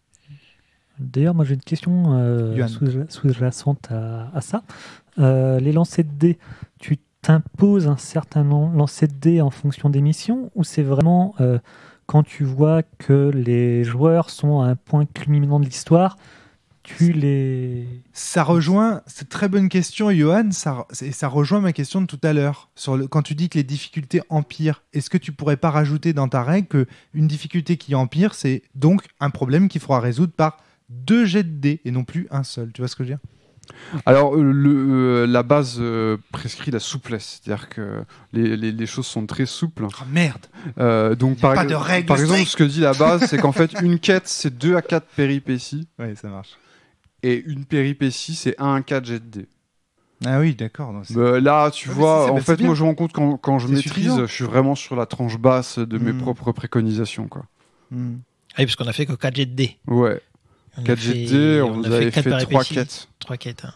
Donc, Oui, mais il y a pas mal il y a de, il y a plusieurs des moments. péripéties qui ont été gérées sans Oui, jet de dés. mais pourquoi elles ont été gérées sans jet de dés? Parce que je pense qu'à plusieurs moments, on a fait preuve d'une bonne imagination et d'une bonne esthétique pour résoudre tes problèmes. Bah, le C'est-à-dire- jeu précise que si tu fais ça, Ouais, voilà. tu squeezes le jet de Je pense dés. que tu as été séduit. Honnêtement, Mm. quand il te décrit la façon dont il sculpte cette petite fille pour la mettre autour de cette dame et compagnie, tu as envie de lui donner le résultat. Tu vois ce que je veux dire? C'est qu'il y a un vrai côté aussi, Johan. D'ailleurs, pour revenir à ce genre de choses, j'ai été très très étonné. Donc, au tout début, quand tu as eu ta carte, Patrick. Oui. Patrick, oui, merci, j'allais t'appeler Pascal. Quand Patrick, tu as eu ta carte, effectivement, au début, tu voulais me la donner, cette carte, me la faire tirer. Et Romaric est intervenu en disant, bah oui, mais c'est Patrick, Patrick. qui a fait toute... C'est Patrick qui voulait te la faire tirer. Oui, je Parce voulais te que- la donner. effectivement, le MJ, il est neutre. C'est pas lui Ah. qui décide qui prend la carte. Effectivement. Et c'est vrai que moi, je n'avais pas vu vraiment l'importance de cette carte de tarot au début. Et j'ai dit oui bêtement, mais c'est vrai que ça aurait été dommage en fait. Parce que c'est toi qui avais vraiment fait avancer toute cette aventure, du moins jusqu'à ce niveau-là. Et il n'y a rien pour ça, pour éviter justement ce genre de choses. Bah, en fait, c'est prévu pour que les personnages discutent entre eux de savoir qui mérite le mieux la carte. Les personnages, pas les joueurs. Les personnages, bah en fait, c'est. Parce que là, on a Ah discuté oui, plus c'est en tant que joueur. Oui. Bah, Après, c'est un je personnage pense que les qui reçoit- personnages auraient pu se dire la même chose, quoi. Il aurait très bien pu dire, bah attends, C'est c'est toi vrai. qui as résolu la quête, c'est toi qui mérite la parfaitement carte. vrai, Thomas. Oui, exactement. Ouais, tout à fait. Puis physiquement, c'est une carte de tarot qu'on reçoit. C'est pas des points d'expérience qui sont donnés. Ouais, tout à fait. T'as raison. Ouais. Exactement. D'autres choses à ajouter? C'est bon pour moi. Moi, j'ai d'autres. Je crois que j'avais d'autres remarques. J'ai été assez sensible aussi au dessin qu'il y avait sur la table, que ce soit le plan, la carte et le dessin qu'il y avait en dessous de ta carte. Là. Qu'est-ce que c'est que ce dessin? En fait, c'est un mandala qu'a fait un joueur lors d'une partie précédente. Parce qu'il avait fait une quête solo où il devait convaincre une sorcière d'abandonner une jeune fille sorcière d'abandonner la magie noire. Et donc il lui a fait faire dessiner des mandalas. Ça se passait dans la forêt en noir et blanc d'ailleurs. Et donc il a dessiné lui-même le mandala. Alors, je suis vachement sensible au dessin de Thomas Munier parce que je me suis fait Ah, avoir une fois dans un jeu. J'ai pas envie de le spoiler, mais ça commence par s'échapper, ça finit par les faubourgs. Oui. À la fin, il y a des dessins qui sont très importants. Et donc, du coup, je me suis dit, mais ça se trouve, ça a une signification. Ah non, Tu pas sais, du tout, avec ça toi, traînait là. Ouais. je suis tordu, Thomas. Je vais chercher partout. Non, sinon comme dessin, bah, il y avait la carte. Du coup, il y avait la carte du monde que j'avais dessinée au fur et à mesure, quoi. Ouais. D'ailleurs, le même joueur a rajouté des trucs. C'est amusant de voir ce monde comme ça émerger de partie et puis en aléatoire en plus, finalement. C'est un Oui, peu- qui émerge. Ouais. Parce que moi, quand j'y ai joué, il y avait que la moitié de la feuille. Alors, tu trouves que ça a bien évolué ou mal évolué ce jeu? Ah, C'est non, de pire non, en bien. Oui, enfin, pire en pire par rapport à la carte Ouais. qui. Moi, je pense que où elle mécaniquement, s'étoffe. mécaniquement, je pense que ça ne peut être que pire en pire. Parce qu'à partir du moment où si tu réussis une quête, il y en a plus ou moins une ou deux qui s'aggravent, mécaniquement, le jeu pousse à une certaine forme de tragédie, en fait. Ah bah, je sais qu'il y avait des quêtes. Il y a des quêtes qui ont été négligées 3 ou 4 fois par des groupes différents, quoi. Et à la fin, la quête, elle était juste over dure à faire, quoi. Ça me fait penser à Polaris où de toute façon pour gagner, Et pour pour gagner te dire, un truc, tu dois en perdre 2. il me semble tu sais que- comment ça va finir, Ouais. tu vois. Ah non, et puis il y a des quêtes qui n'ont jamais été faites parce que les marches branches ont refusé, quoi. Hein. Et là, ils foutent leur commanditaire dans la merde, entre guillemets, mais... C'est intéressant. Johan, Du coup, j'aurais une question. Vu que ton monde est en perpétuelle évolution, que il est collaboratif en quelque sorte, j'avais cru comprendre dans ce que tu disais tout à l'heure que c'était un univers qui était croisé avec tous les personnages, donc tous les personnages joueurs que tu as eus. Est-ce que ça t'arrive par moment, par exemple, cette dame noire, est-ce que tu pourrais la faire croiser par d'autres personnages? Ou alors, inversement, Ah bah c'est avoir... évident. Bah, le seigneur sorcier et la reine blanche, c'est des PNJ qui ont déjà été croisés par d'autres. D'accord, donc La forêt en noir et blanc, c'est un lieu qui a été fréquenté de plusieurs là fois par découle des une autre personnages. question. Vu que toi, tu es le maître du jeu là, quand tu croises d'autres personnages, la difficulté, donc tout ce que, par exemple, nous, on a mis de côté ah oui, une ou deux quêtes, donc du coup, la difficulté a dû augmenter pour cette quête. Ouais. Tu as cette même difficulté pour les autres joueurs? Ah Parce oui, oui, que- tout à fait. C'est-à-dire que là, si C'est un j'avais MMO, embrayé en fait. avec un nouveau C'est groupe, ça, voilà. Un les MMO. quêtes qui étaient C'est en un- suspens, elles se seraient aggravées. Ouais. c'est un D'accord. munier multijoueur. C'est un MMORPG. Alors, je précise que c'est un mode de jeu. Hein. Le mode monde persistant, Oui, table oui. ouverte, Ouais. c'est un mode de jeu. C'est on toi, peut- ça t'amuse Voilà, aussi en c'est- tant c'est mon qu'auteur. délire, bien sûr. Puis c'est vrai qu'à l'impro, ça m'aide aussi. Parce que c'est vrai qu'à chaque one-shot, du coup, j'ai tout un univers de base sous la main. Donc pour improviser, c'est un peu plus facile, quoi. Et même pour tes joueurs, je ne sais pas si ça a été pareil pour vous, mais quand j'ai vu la carte Johan. avec les différents noms, avec toute cette histoire, en fait. Ça crée une impression de consistance. Le monde a l'air plus réel, je pense. Oui, Voilà. tout à fait. Parce Oui. que tu sais qu'il s'est passé plein de choses, il y a plein d'endroits. Chaque endroit a une histoire Vraiment. où des joueurs ont vraiment fait Ouais. quelque chose. Ça, c'est rigolo, ouais. C'est clair.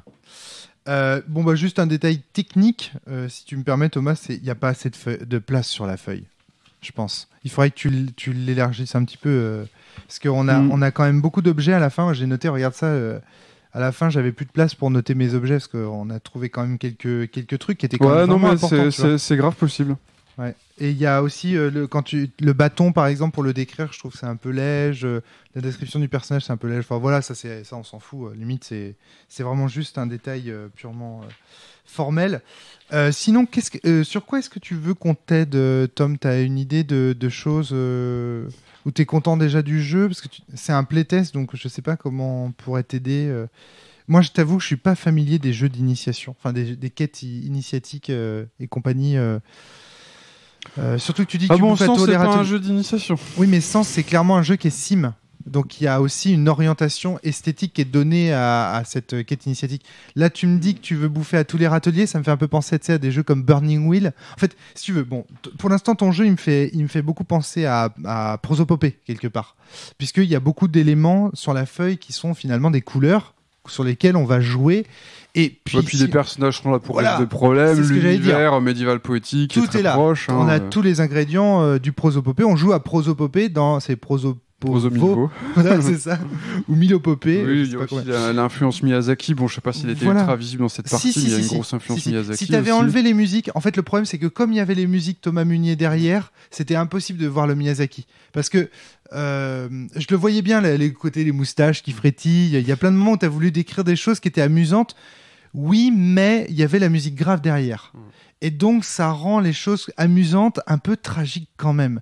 Enfin, très noir surtout. Très noir, voilà, À c'est Tim ça. Burton, en fait. Hein. Oui, c'est ça. C'est-à-dire qu'on peut pas vraiment en rire, tu vois. Il n'y a pas d'éléments non plus très fantasy.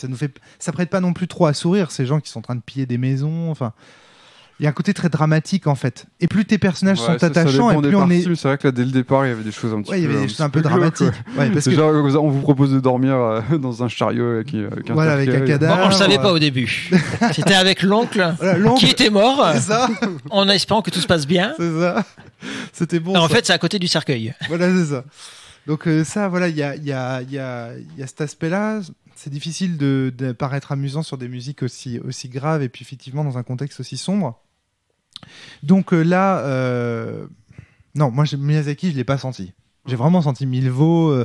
J'avais la sensation de jouer à. Tu te souviens de Arbre, le jeu auquel on avait joué avec Karim, c'est-à-dire un jeu très libre en matière de description, avec un MJ aussi. C'était un peu le Milvaux que j'attendais, moi, personnellement, Arbre.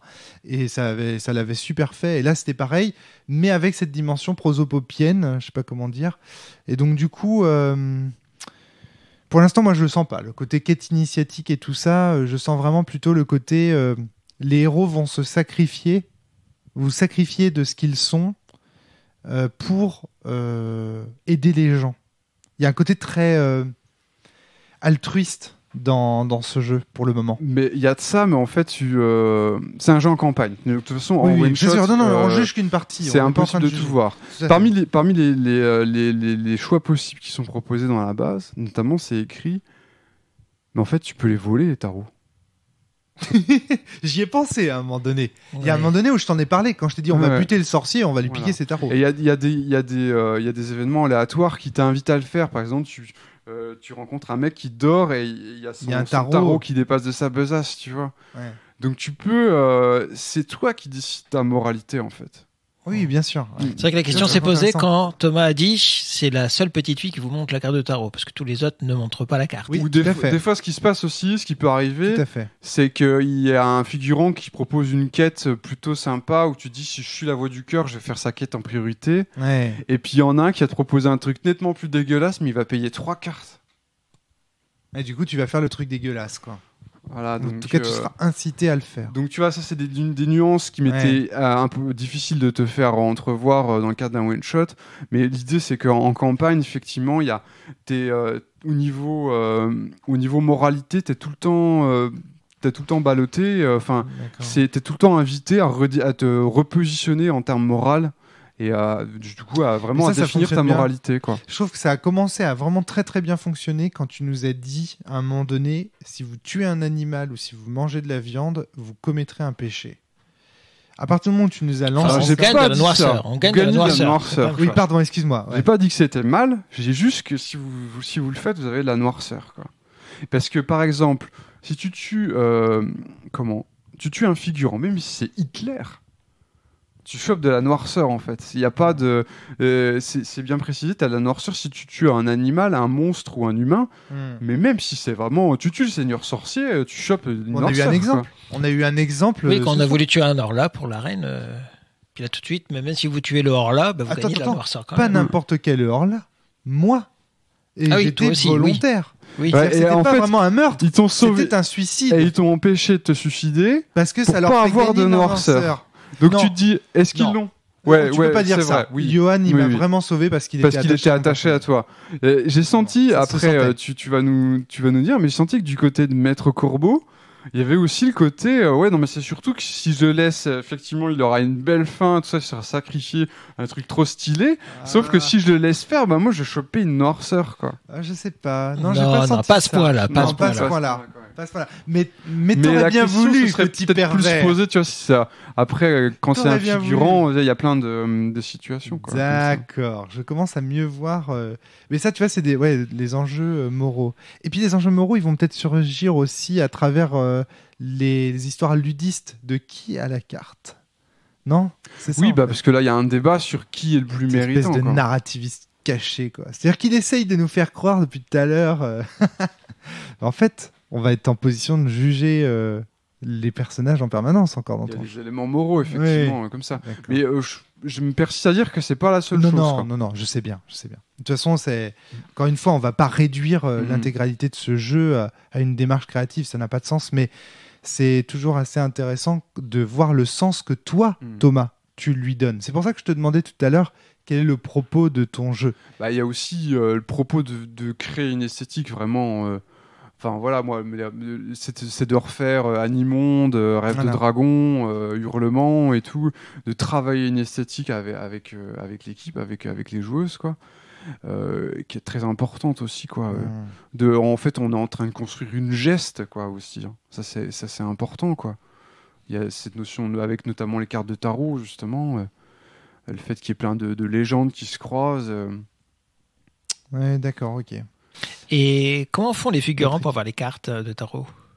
Ça, c'est une bonne question. Eh ben, ça fait partie des mystères de l'univers, quoi. Donc il y a des pistes qui sont données, effectivement, d'où elles viennent, comment elles faire. Et parmi les choses, parmi les tangents que tu peux prendre, c'est de dire, bah attends, est-ce que j'essaierais pas d'en fabriquer moi-même, quoi, plutôt que de me faire chier à faire des quêtes, je vais peut-être essayer de me faire facteur de cartes, quoi. D'accord. Ah, c'est intéressant, ça. Bah, Parce qu'une fois qu'on a consommé les cartes, elles ne sont plus opérantes. Alors en fait, tu gardes la carte sur toi, et si jamais la carte est détruite, tu perds ton niveau, en fait. D'accord. Ou volée, détruite ou volée. Ouais, voilà, ouais. Donc après, il faut faire gaffe à tes cartes, quoi. C'est quoi ce jeu? Et sur le côté tactique, il est dans le fait que ton personnage a un gros rayon d'action avec les verbes, enfin, tu vois, toutes les qualités, les vocations, tout ça. Et en plus, tu peux squeezer les jets de dés si t'es malin, quoi. Ouais. Donc, il y a quand même un gros côté tactique. Il faut poser les bonnes questions aux figurants, tu vois, pour avoir les infos. Il y a plein de petits mystères cachés. Moi, je donne pas les trucs tout crus, quoi. Ouais. Et donc, il y a vraiment un côté pour le jeu malin, quand même. Il y a une place qui est donnée pour ce jeu-là, quoi. Donc je repose ma question, parce que c'est un playtest, on doit essayer de t'aider. Est-ce que ce jeu il est prêt à sortir finalement, ou alors est-ce que tu as un souci? Est-ce que tu vois encore des problèmes dans ce jeu dont tu voudrais parler? Un truc, par exemple, je voyais Natacha l'autre jour pour le Rosaire Écarlate, elle me disait, bah, par exemple, moi j'ai un problème et voilà, je vais vous le présenter, c'est que tout dans mon jeu pousse les personnages à ne pas agir, or mon système implique que les personnages fassent des actions, et donc j'aimerais bien avoir une solution. Est-ce que toi tu as un problème comme ça à nous soumettre, ou quelque chose comme ça dont tu voudrais qu'on discute en ouverture du podcast? Parce que si tu n'en as pas, et le jeu, faut le sortir là. C'est compliqué, je saurais pas dire. Il y a quelque chose qui te satisfait pas dans le jeu pour que tu ne le sortes pas encore? Bah déjà c'est par manque de temps, parce que d'accord, il faut du temps pour Sans finir la rédaction. Tu serais pas jeune papa toi par hasard? Voilà, c'est ça. Et tu fais quand ton Tipeee pour soutenir tes projets comme moi? Il faut du temps même pour faire un Tipeee. D'accord, ok. Donc entre deux coups. Putain, c'est tellement vrai, putain, t'as tellement raison. T'as tellement raison. Ouais. D'accord, ok. Donc c'est juste finalement faute de temps que ce jeu n'est pas déjà sorti en fait. Tu penses qu'il est bien après, abouti. bon, évidemment, ça se trouve au détour d'un playtest, t'as une personne qui va mettre le doigt sur un problème que j'ai pas vu. Moi, je pense que mon problème actuel, c'est de savoir en termes de transmission s'il est bon, quoi. Mais c'est ce que je te dis. C'est-à-dire si un autre MJ peut le prendre en main. C'est ça. Quelle perte de qualité, quelle perte de signal on a quand on passe la base à un autre jeu, quoi. Ouais. Johan. Un MJ qui a l'habitude, je pense, qu'il peut arriver avec ton jeu sans aucun problème. Mais un MJ débutant, ça doit être très compliqué. Voilà. Un personnage, moi, qui m'a marqué, c'est Skullporter, donc un chien, colporteur, donc qui a plein de bric-à-brac dans sa roulotte. Et ce personnage ne vend rien. Et ça, c'est une table aléatoire. Je l'ai pas inventée. Oui, mais attention, Thomas. Mais, ce n'est pas parce qu'il y a des aussi... tables aléatoires que c'est facile à improviser. Voilà. En fait, la table aléatoire, c'est comment je me suis dit, ce PNJ, il faut qu'il ait une bizarrerie. Ça fait partie des choses qu'on peut tirer. Je tire une bizarrerie, c'est il tient une boutique et il ne vend jamais rien. Et parce qu'il n'arrive pas à vendre, hein, c'est simplement ça. Hein. C'est pas il veut pas Donc vendre. j'ai appliqué verbatim, tu vois. Là, et si après j'ai rajouté quand on crée un figurant, on est invité à réfléchir sur son âge et sur son, en fait, à peu près les mêmes. Il y a à peu près les mêmes questions qui sont posées que pour un PJ, quoi. Donc quel âge il a? Est-ce qu'il a un handicap? Est-ce que c'est un humain, un animal, tout ça? Donc par exemple, tu vois, ce boutiquier, honnêtement, c'est de la pure procédure, quoi. Hein. Ok. Sur ce personnage-là, le village cassé qui semble avoir été créé ou bâti par des enfants, c'est de la pure procédure. Le village, c'est précisé que c'est un village qui a été construit par des Horla pour ressembler à un village humain. Les coups des arbres qui semblent chuter de la falaise, c'est aussi de la procédure. Alors ça, par contre, ça m'est venu. Oui, c'est de la pure poésie muniésienne, je la reconnais par cœur. La dame au long cou. Alors, la dame au long cou qui mange de la terre, c'est aussi de la procédure. En fait, je m'étais dit, comme il y avait cette idée de malflotte à mettre en place, je me suis dit, ce serait bien qu'il y ait un personnage qui a transité, qui était un ancien Horla. T'es en train de te trahir, hein. T'es en train de dire que t'as improvisé des choses quand même sur ces choses. Mais c'est évident que les tables aléatoires, elles ne font pas tout. Et oui, évidemment. C'est ce qu'on avait dit avec Oltré aussi. Mais moi, personnellement, je me refuse à créer Enfin, si tu pourrais jouer pur Oui. table aléatoire, Oui. le jeu serait plus sec, plus simple. Ouais. Mais c'est possible, Plus quoi. procédural. Voilà, plus procédural. Mais l'idée, c'est vraiment de célébrer la souplesse et de dire déjà, je donne les tables aléatoires, j'explique, il y a à peu près une dizaine de façons différentes d'utiliser, quoi. Hein. C'est très souple. Et effectivement, t'es invité à mettre du gras autour. Bien Quoi. sûr, c'est un squelette et il faut mettre la chair. On a bien, c'est Notamment, en fait, chaque entrée, elle est censée être évocatrice. Je vais donner un exemple. Il y a une entrée, c'est une entrée de climat. C'est le jour du pardon. Tout le monde doit pardonner une offense à quelqu'un. Et en fait, il n'y a rien de plus qui est dit. Donc tu ne sais pas si c'est obligé de pardonner, si c'est juste une coutume ou si c'est une sorte d'effet magique, tu vois, bien sûr. du climat. Non, Si non, tu mais dois bien sûr. pardonner un truc grave, un truc bénin. Ce sont des couleurs sur lesquelles il faut s'inspirer, travailler, un etc. peu, quoi. On n'a rien de rien. Se dire c'est du jeu de rôle, putain. Faut imaginer des trucs. Ça. Il faut, personne ne va l'idée, nier. il faut de laisser de la place quand même pour créer de l'émergence. Ouais. Johan, tu voulais ajouter quelque chose? C'est juste qu'un MJ qui aime comment ça s'appelle, faire des descriptions, comment ça s'appelle, s'approprier ce monde, il s'éclate avec Oui. ce Voilà. système-là. Ouais. C'est C'est comment garantir ça, Voilà. c'est- L'idée, c'est on vous donne des bases, c'est la base, le squelette. Après, le petit plus, c'est une fois que tu as fait ton entrée de base, pose-toi des questions autour. Qu'est-ce que ça veut dire? Comment je le mets en Parce que place c'est ça finalement. Tu Qu'est-ce parles que de ça la... signifie? Est-ce que je le mets en lien avec Bien autre sûr. chose? Tu parles de la transmission de ton travail et c'est là que toute la difficulté va être à mon avis. C'est-à-dire qu'il ne suffit pas de donner le squelette pour avoir une partie aussi belle que celle que tu nous as faite ce soir. Elle est magnifique cette partie, il y a des descriptions splendides, les personnages sont somptueux, il y a vraiment des choses qui se passent, même entre nous, entre les personnages, allant même jusqu'à un sacrifice à un moment donné que je propose, même entre Johan et moi qui me sauve, on ne sait pas si c'est à cause de la noirceur ou pas, et c'est très intéressant finalement. Et ouais, mais tout ça c'est sur la base de procédures. Est-ce qu'on sera capable, est-ce que quelqu'un d'autre sera capable, c'est ça la question de la transmission que tu te posais tout à l'heure, Voilà. est-ce que quelqu'un d'autre avec ses procédures sera capable? Évidemment, ça me paraît impossible d'avoir la réponse tant qu'il n'y a pas. On l'aura pas ce soir. On l'aura pas ce On l'aura soir. pas ce soir. Bon, il y a eu. Il y a une personne qui a lu une proto-base, mais c'est vraiment proto, il manquait plein de trucs, et qui a fait 2-3 parties. C'est KF, il a fait des comptes rendus sur Comment tu sur dis le il s'appelle forum. J'ai pas entendu. KF, KF. Félix. D'accord. Donc, tout ça est voilà. disponible sur Terres étranges. Sur Terres étranges. Hein. Moi, l'idée, en termes de rédaction, je suis parti déjà sur un déroulé. En fait, j'explique comment ça se passe.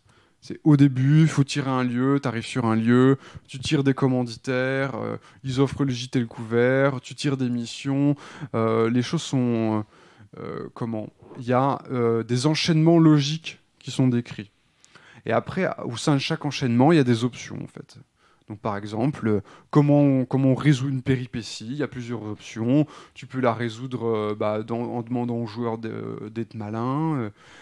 Tu peux même la résoudre plus esthétique, juste en demandant aux joueuses comment vous résolvez le problème. C'est-à-dire que c'est à qui vous le résolvez, juste savoir comment vous y prenez. Parce que là, cette péripétie-là, moi, c'est juste en tant que MJ, j'ai envie d'en savoir un peu plus. J'ai envie que pour une fois, que ce soit les joueuses qui me racontent une belle histoire.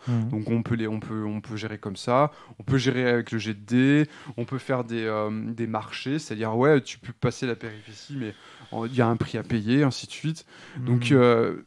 c'est vraiment par une liste d'options. Je pense pas que ce soit un obstacle. Enfin, tu vois, comment dire? Je pense pas. Effectivement, je pense que ton jeu, il peut très bien tourner avec les procédures et tout ça, et comme tu le décris et compagnie.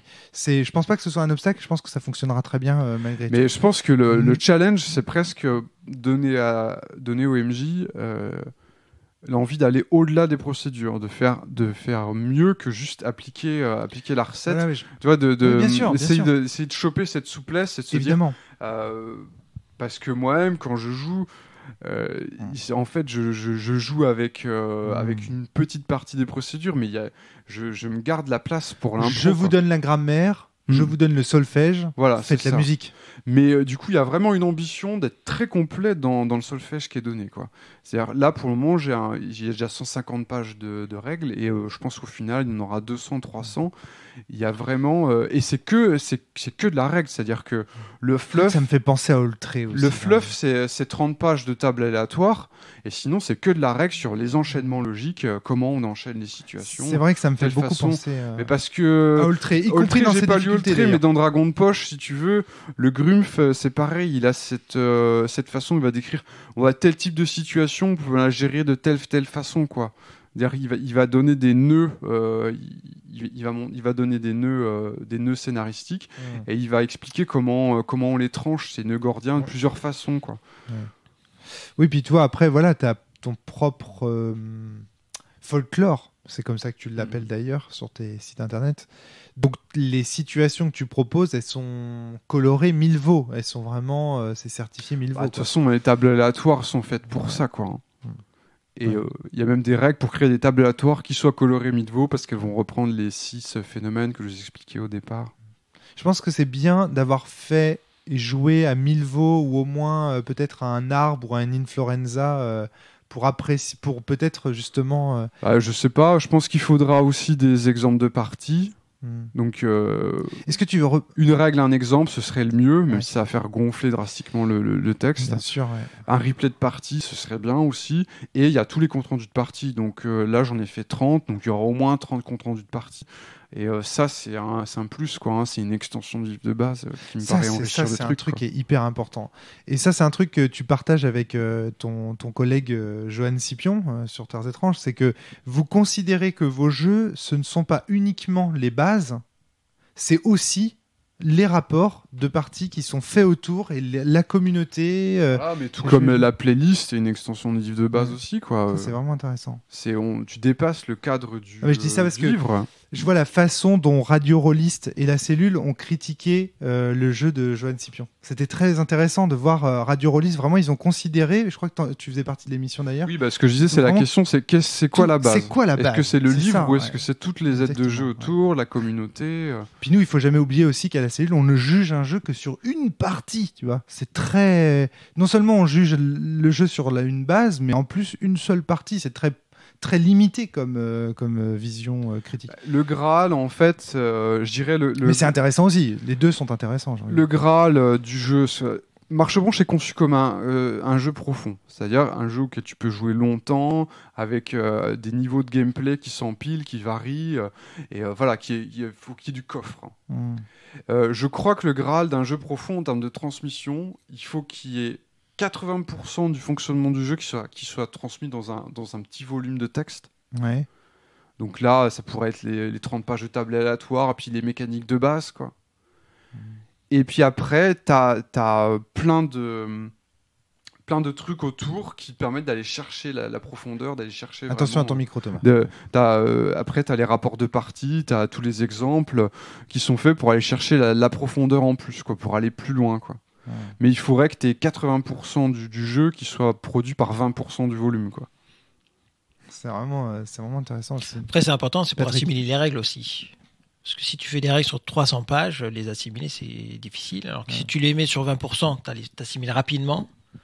Et après, tu as les 80% qui te permettent d'expliquer, de lire, etc. Après, tu as deux écoles là-dessus. Tu as les gens qui pensent que, ok, c'est difficile sur 300 pages, mais plus tu as de règles, et plus tu es sûr aussi que ta partie soit de la qualité que l'auteur a donnée.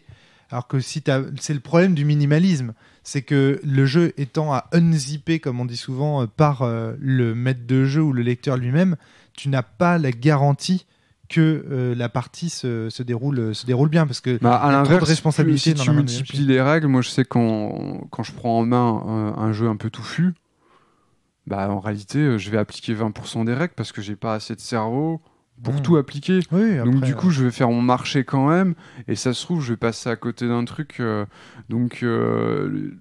beaucoup de règles ça pose un autre problème, quoi. oui, tout à fait. Ouais. Là j'ai pris la tangente en disant il y a beaucoup de règles, mais c'est des options. Donc Non, mais tu vois, je pense que tout ça, encore une fois, est une affaire de curseur. Il n'y a pas, dans l'absolu, le jeu de 1001 règles qui vraiment ferait une partie idéale à chaque fois, tu vois, mais à condition que le MJ ce soit un méga cérébro, un ordinateur presque. Voilà, et puis l'autre de l'autre côté, le jeu minimaliste. Puis moi, je suis désolé, c'est un curseur. C'est pas la qualité ton du jeu, kiff, elle hein. vient des personnes à la table. Donc, Ouais. c'est les règles, elles peuvent pas tout faire, quoi. Non. Ouais. Mais ça, c'est le gros débat entre les minimalistes qui pensent. Donc pour toi, il y a des bons joueurs, des mauvais joueurs, des bons MJ, des mauvais MJ, par exemple, Thomas. Pour exagérer. Pour une table donnée, en fait, c'est surtout.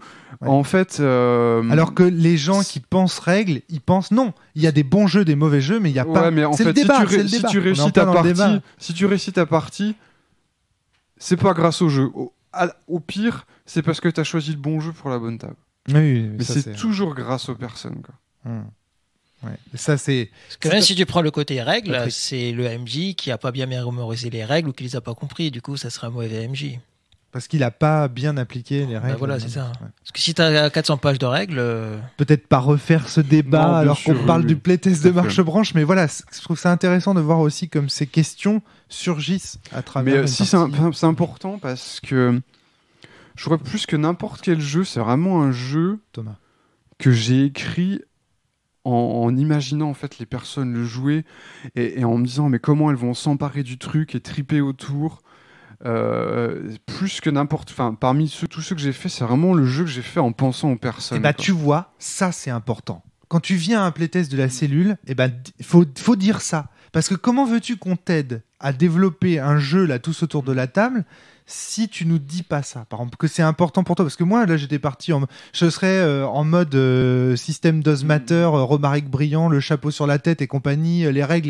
Mais non, je te dirais, dans ton jeu, il n'y a pas assez de règles. C'est un jeu OSR, c'est du player Does Matter. D'accord. Oui, mais tu vois, c'est intéressant de savoir. L'idée, c'est un coffre à jouer. Pas te donner de mauvais conseils. C'est un coffre à jouer. L'idée, c'est vraiment de faire un coffre à jouer et puis de laisser les personnes s'en emparer. Et puis. Du coup, je comprends mieux pourquoi tu refuses. Propre univers avec ça. Quand je te propose par exemple de dire si la difficulté augmente, mets un élément mécanique pour montrer que ça augmente et tu me dis non, pas besoin, c'est narratif. Bah oui, là du coup je comprends pourquoi tu m'as dit ça. Parce que dans le fond tu t'en fous. Mais c'est juste une option parmi d'autres. Ouais, voilà, tu peux faire comme ça, si tu veux, tu peux rajouter une péripétie ou si tu veux un truc que tu avais prévu qui se gérerait comme ça à la fraîche, tu demanderas un jet de dés parce que c'est plus dur. Mais ça peut être au contraire, c'est juste empire de façon narrative. Ou même tu peux décréter purement et simplement que la mission elle est foutue quoi. Mais c'est en fait, je donne juste plein d'options et il faut que les personnes elles choisissent ce qui correspond à leur sensibilité. D'accord. Ouais, je suis dans une situation de personne qui cherche à t'aider dans ta démarche. Maintenant, là, en tant que théoricien, on va pas rentrer dans le débat. Moi, ça me fait bondir, ça. Enfin, je suis pas d'accord avec toi sur ce point. Pour moi, il faut plus de règles dans ce jeu pour garantir que ton propos, que tes idées soient défendues. Mais tu restreindrais beaucoup le public. Absolument, mais je pense... C'est-à-dire que tu ferais un prosopopée, par exemple. Mais je m'en fous de restreindre le... Parce que toi, tu vas sur des jeux intenses. Ça, c'est un jeu profond. C'est un jeu qui est fait pour être... pour s'adresser à un public large qui va personnaliser le truc. Intense, profond... Ça, c'est du vocabulaire que je maîtrise pas. Non, mais c'est un jeu. L'idée que c'est un jeu vaste, quoi. Ouais. Puis c'est les joueurs qui l'écrivent. Et mon intention d'auteur, elle est secondaire par rapport à l'émotion de la tablée, en fait. Moi, ce qui m'intéresse, c'est que les personnes, elles prennent le coffre à jouer et qu'elles se fassent un shoot d'émotion, quoi. Et du coup, c'est pour ça que je leur donne un instrument de musique et c'est à elle de trouver la bonne note pour elle, quoi. Je comprends, mais le jeu et les émotions naissent aussi des contraintes que les auteurs fixent dans les jeux. C'est-à-dire un jeu, ce n'est que, encore une fois, l'expression d'une liberté dans des légalités. Et donc, il faut des contraintes. Si tu laisses tout... Non, mais il y en a, je pense que tu vois, il y a des règles. Non, mais... C'est plutôt... je dis pas ça. Non, mais il y a des règles, mais déjà, il y a des règles, il y a des couleurs, il y a plein de choses. des règles, mais effectivement, c'est des règles qui sont modulaires. Donc, on est d'accord que là, c'est pas un système de matter. Non, rien à foutre. Voilà, donc c'est des règles qui sont modulaires, c'est des règles qui sont facultatives et tout. Donc, c'est...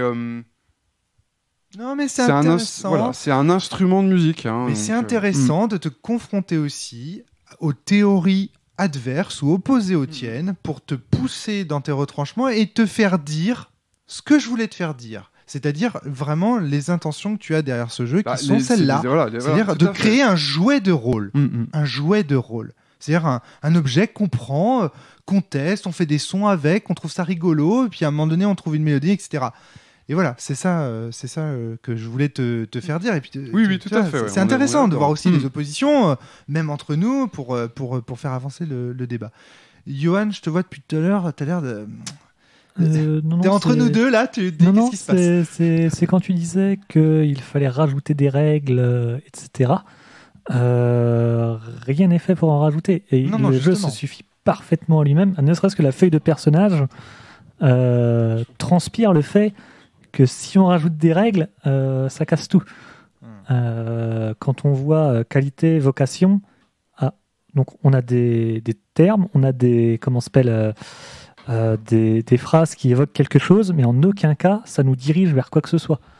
Je pense que ce dont Romaric voulait se faire l'avocat, tu me corriges, hein, je parle sous ton contrôle, mais c'était au niveau, c'était des règles plus strictes, par exemple de dire, je sais pas, une mission, c'est forcément 3 péripéties avec un jet de dés par péripétie, exemple, tu vois. Il y a des choses plus stables d'une partie sur l'autre. Voilà, c'était juste augmenter la dimension procédurale du jeu pour avoir la certitude que quelle que soit la table de jeu, quelles que soient les joueuses, comme dirait Thomas, quels que soient les joueurs, quel que soit le MJ et quelles que soient les personnes autour de la table, le jeu mène nécessairement ou guide aux propos de Thomas.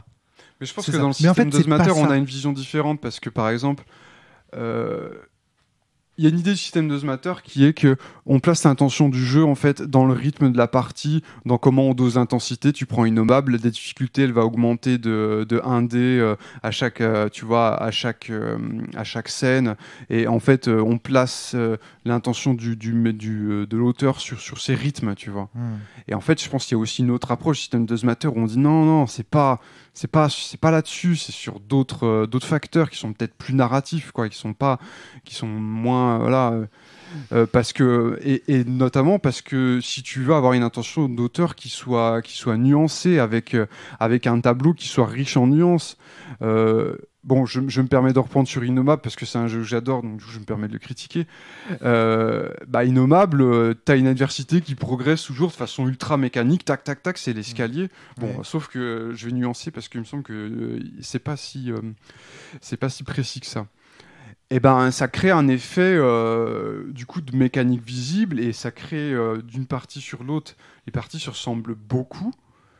Et ça nuit à la rejouabilité du truc, sans pour autant tellement servir l'horreur métaphysique qui est recherchée dans le jeu. Pour te répondre aussi, et j'invite vraiment les auditeurs à se référer au podcast sur la structure, où Stéphane Bagné la structure, et Mathieu Mine nous expliquaient que justement, sans structure, elle fait pas toute l'intention de l'auteur, quoi. Sans structure, on a tendance à retrouver des mêmes rôlistes, en fait, des choses que les rôlistes aiment bien. On en parlait, Johan, à la porte l'autre jour, cette idée que dans un jeu de rôle, c'est une aventure dans lequel des personnages très différents vont se rassembler pour réaliser une quête et ensemble dépasser leurs différences et comprendre que les uns sans les autres, etc. Tu vois, là par exemple, sur ce truc-là, on a une structure dans Marche Branche. C'est précisé, justement, c'est très clairement le rôle des personnages. Attention. Système, quand tu dis système Dozmater, donc je vais te présenter ma vision du système Dozmater. Système Dozmater, mais pourquoi il Dozmater ? Pour quelle raison est-ce que le système est important ? Important pour qui ? Important pour quoi ? Pour moi, en tout cas c'est la vision que je défends personnellement, pour moi le système est important pour soutenir le propos de l'auteur. Ici tu nous dis, mon propos c'est de créer un jouet de rôle, une toolbox dans lequel les joueuses vont pouvoir prendre, piocher, etc. Et donc dans ce cas-là, tu as le système qu'il te faut. Il vient de te le dire, Johan. Il t'a dit, il n'y a pas une règle à rajouter pour faire ce que tu veux, c'est bon. Donc ça veut dire que le jeu, il est prêt là. Tu n'as plus qu'à le sortir. Parce que ton intention d'auteur, elle est claire, c'est de proposer cette liberté-là. Et ensuite de prendre du plaisir à regarder les rapports de partie, les discussions entre la communauté, augmenter ton jeu au fur et à mesure, l'enrichir au fur et à mesure. Voilà, ton propos, et le système que tu proposes sont en adéquation. Système does matter. Tu l'as appliqué toi-même, la système does matter. Système does matter, ça veut pas dire que il faut mettre des règles partout pour garantir des parties. Non, il faut voir quel est son propos et en fonction de son propos, adopter un système qui va bien pour le propos qui va bien. Là, Johan, il te l'a dit. Si ton idée c'est de faire de l'aventure, de donner de la liberté aux joueurs, bah voilà, tu l'as. Mais par contre, il y a un truc qui est très important dans le système does matter, c'est dis-moi ton propos d'abord, dis-moi ce que tu veux faire avec ton jeu, et après, je pourrais t'aider, je pourrais te filer un coup de main et te dire si le système mate ou pas, si le système est bon ou pas. C'est ça. Enfin, moi, c'est comme ça que je comprends le système does matter. Oui, bah, c'est marrant. Dans sa version extrémiste. Non, mais oui, c'est intéressant parce que c'est vrai que la version extrémiste, c'est le propos, c'est une philosophie en fait, c'est une métaphysique que tu veux mettre, et ça passe avant tout par le système de résolution, par les mécaniques chiffrées, tac tac tac, et puis par un rythme qui serait très très guidé quoi. Donc ça c'est la version caricaturale quoi. Oui, non, donc après là c'est vrai que tu parles de propos, après, tu vas chercher quand même autre chose qu'une métaphysique là quand tu parles. Pour Innommable, ça peut bien coller, tu vois. C'est l'horloge de l'Armageddon. Oui, non, mais bien sûr, il y a de ça. Mais tu vois, même dans Innommable, il nuance le truc en disant, bah en fait, il peut y avoir plusieurs épreuves de même difficulté qui s'enchaînent, donc même là, le rythme, il est un petit peu, il y a quand même des petits curseurs. Hein. Clairement. Et tu vois, ce qu'on reproche parfois à des jeux, je pense à Kuro par exemple, qu'on reprochait, c'était d'avoir un propos qui était clair et clairement énoncé au début de la base, et un système qui ne permet pas de réaliser ce propos, qui ne permet pas de le faire. Et c'est aussi ce que j'ai voulu dire à travers ma critique de Sombre de Johan Scipion. D'ailleurs, tiens, au passage, puisqu'on en parle, je me suis excusé auprès de Johan. Je voulais le dire dans les micros. C'est important que vous le sachiez parce que effectivement, la façon dont j'ai proféré mes critiques à l'égard de Sombre ont pu paraître condescendantes, hautaines et compagnie. En fait, elles étaient juste passionnées et on va dire que c'est ma manière à moi d'exprimer cette passion-là. J'ai eu l'occasion d'en parler avec lui à Eclipse et je me suis excusé pour la condescendance dont j'avais vraisemblablement fait preuve puisqu'il n'est pas le seul à me l'avoir dit. Il y a de très bons amis à moi, notamment Olivier Sten, qui m'a dit non mais Rome, t'as déconné sur ce podcast et compagnie. Donc voilà, je voulais le dire dans les micros de la cellule une fois pour toutes. Voilà, je me suis excusé auprès de Johan Scipion. Il n'y a pas d'histoire. Johan d'ailleurs m'a dit tu as le droit de critiquer Sombre et ça ne pose aucun problème, mais tu dois le faire avec respect. Donc voilà, message reçu, Johan. Et maintenant, pour reprendre la critique que je faisais de Johan, puisque j'ai le droit de le critiquer, c'était ça, c'était l'idée qu'il avait un propos, il me semble, faire de l'horreur comme au cinéma. Et moi, ce que je dis, c'est le système tel qu'il est posé dans les 2 premiers livres, parce qu'encore une fois, moi, j'ai critiqué Sombre sur la base des 2 premiers livres seulement. C'est-à-dire, aujourd'hui, il y en a 7. On peut plus dire que j'ai critiqué Sombre, c'est fini. Ma critique, elle est déjà périmée. Donc, à l'époque, il n'y avait pas assez d'éléments pour garantir une partie aussi bien que celle que nous fournit Johan en convention. Et voilà. Tu vois l'idée, c'est ça, système does matter. C'est pas il faut des règles partout. C'est pas ça. Il faut les règles qui adaptées à son propos. Ça te parle mieux comme ça, Thomas, peut-être? Non. Oui, non, mais tout à fait. Mais comment il est tard. Oui, il est tard et puis ça me prendra un podcast entier pour te répondre, mais j'apprécie les nuances que tu fais. Non, mais je sais pas, pour moi ça a toujours été ça. C'est pas une nuance, ça a toujours été ça pour moi. Mais bon. C'est surtout, non, mais en fait c'est surtout. Je crois que beaucoup de personnes l'importance de à quoi sert la partie en fait, c'est est-ce qu'elle sert à retrouver l'intention de l'auteur ou est-ce qu'elle sert à ce que les personnes à la table passent une bonne partie en fait. La partie est une expérience. Dans le cas d'un playtest, on fait une expérimentation pour voir si la mayonnaise prend. C'est ça le but d'une partie, c'est expérimental. Et après, quand on sait que la mayonnaise prend quasiment à tous les coups, ou 3 fois sur 4, quand on est un auteur, on sait qu'il est temps de publier. Si la mayonnaise prend 3 fois sur 4, ou même 4 fois sur 5, on se dit, là c'est bon, mon jeu il est bon. Je veux dire. Et après, la fois sur 5 où ça se passe mal, il y a peut-être d'autres paramètres qui rentrent en ligne de compte. Patrick est peut-être trop fatigué. Voilà, je sais pas. Il y a plein de dimensions. Par rapport à quoi? Non, mais j'en sais rien. Je dis n'importe quoi. Je veux dire, ça tient peut-être pas au fait du jeu, tu vois. Quand t'as un jeu qui te propose 5 parties différentes et 4 fois ça se passe vachement bien. Mais avec le même auteur ou avec des MJ différents? Ah non, avec des MJ différents à chaque fois. Oui. faudrait. Mais il faut faire des playtests. Oui, il faut faire des playtests avec des MJ. Ouais. Mais là, Thomas, on n'est pas encore là, de toute façon. Non, voilà. Enfin, si, t'as des CR, des. Ouais, j'ai déjà eu des playtests. En fait, on peut trouver une version brouillon de Marche-Branche sur le site. Donc, si ça vous intéresse, vous pouvez déjà aller jeter un œil. Ouais. Si vous voulez une version plus à jour, il suffit de me demander. Parce que je fais des mises à jour de temps en temps, mais bon, j'ai pas forcément le temps. Donc, des fois, il suffit de m'envoyer un petit mail et puis je la fais, quoi. D'accord. Voilà. Ben, merci, Thomas, d'être venu nous présenter ce jeu.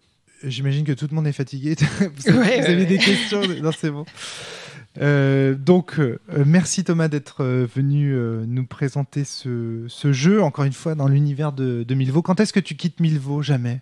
Tu y resteras ad vitam aeternam. Jamais. Jamais. Non, jamais vraiment, quoi. Non. Et je me pose une question aussi quand... Je suis désolé, je fais durer ce podcast, mais je prends du plaisir comme ça. Petite question, juste une toute petite question pour toi. D'où te vient tout cet imaginaire paysan? On le retrouve dans Glossos, on le retrouve là, dans cette partie.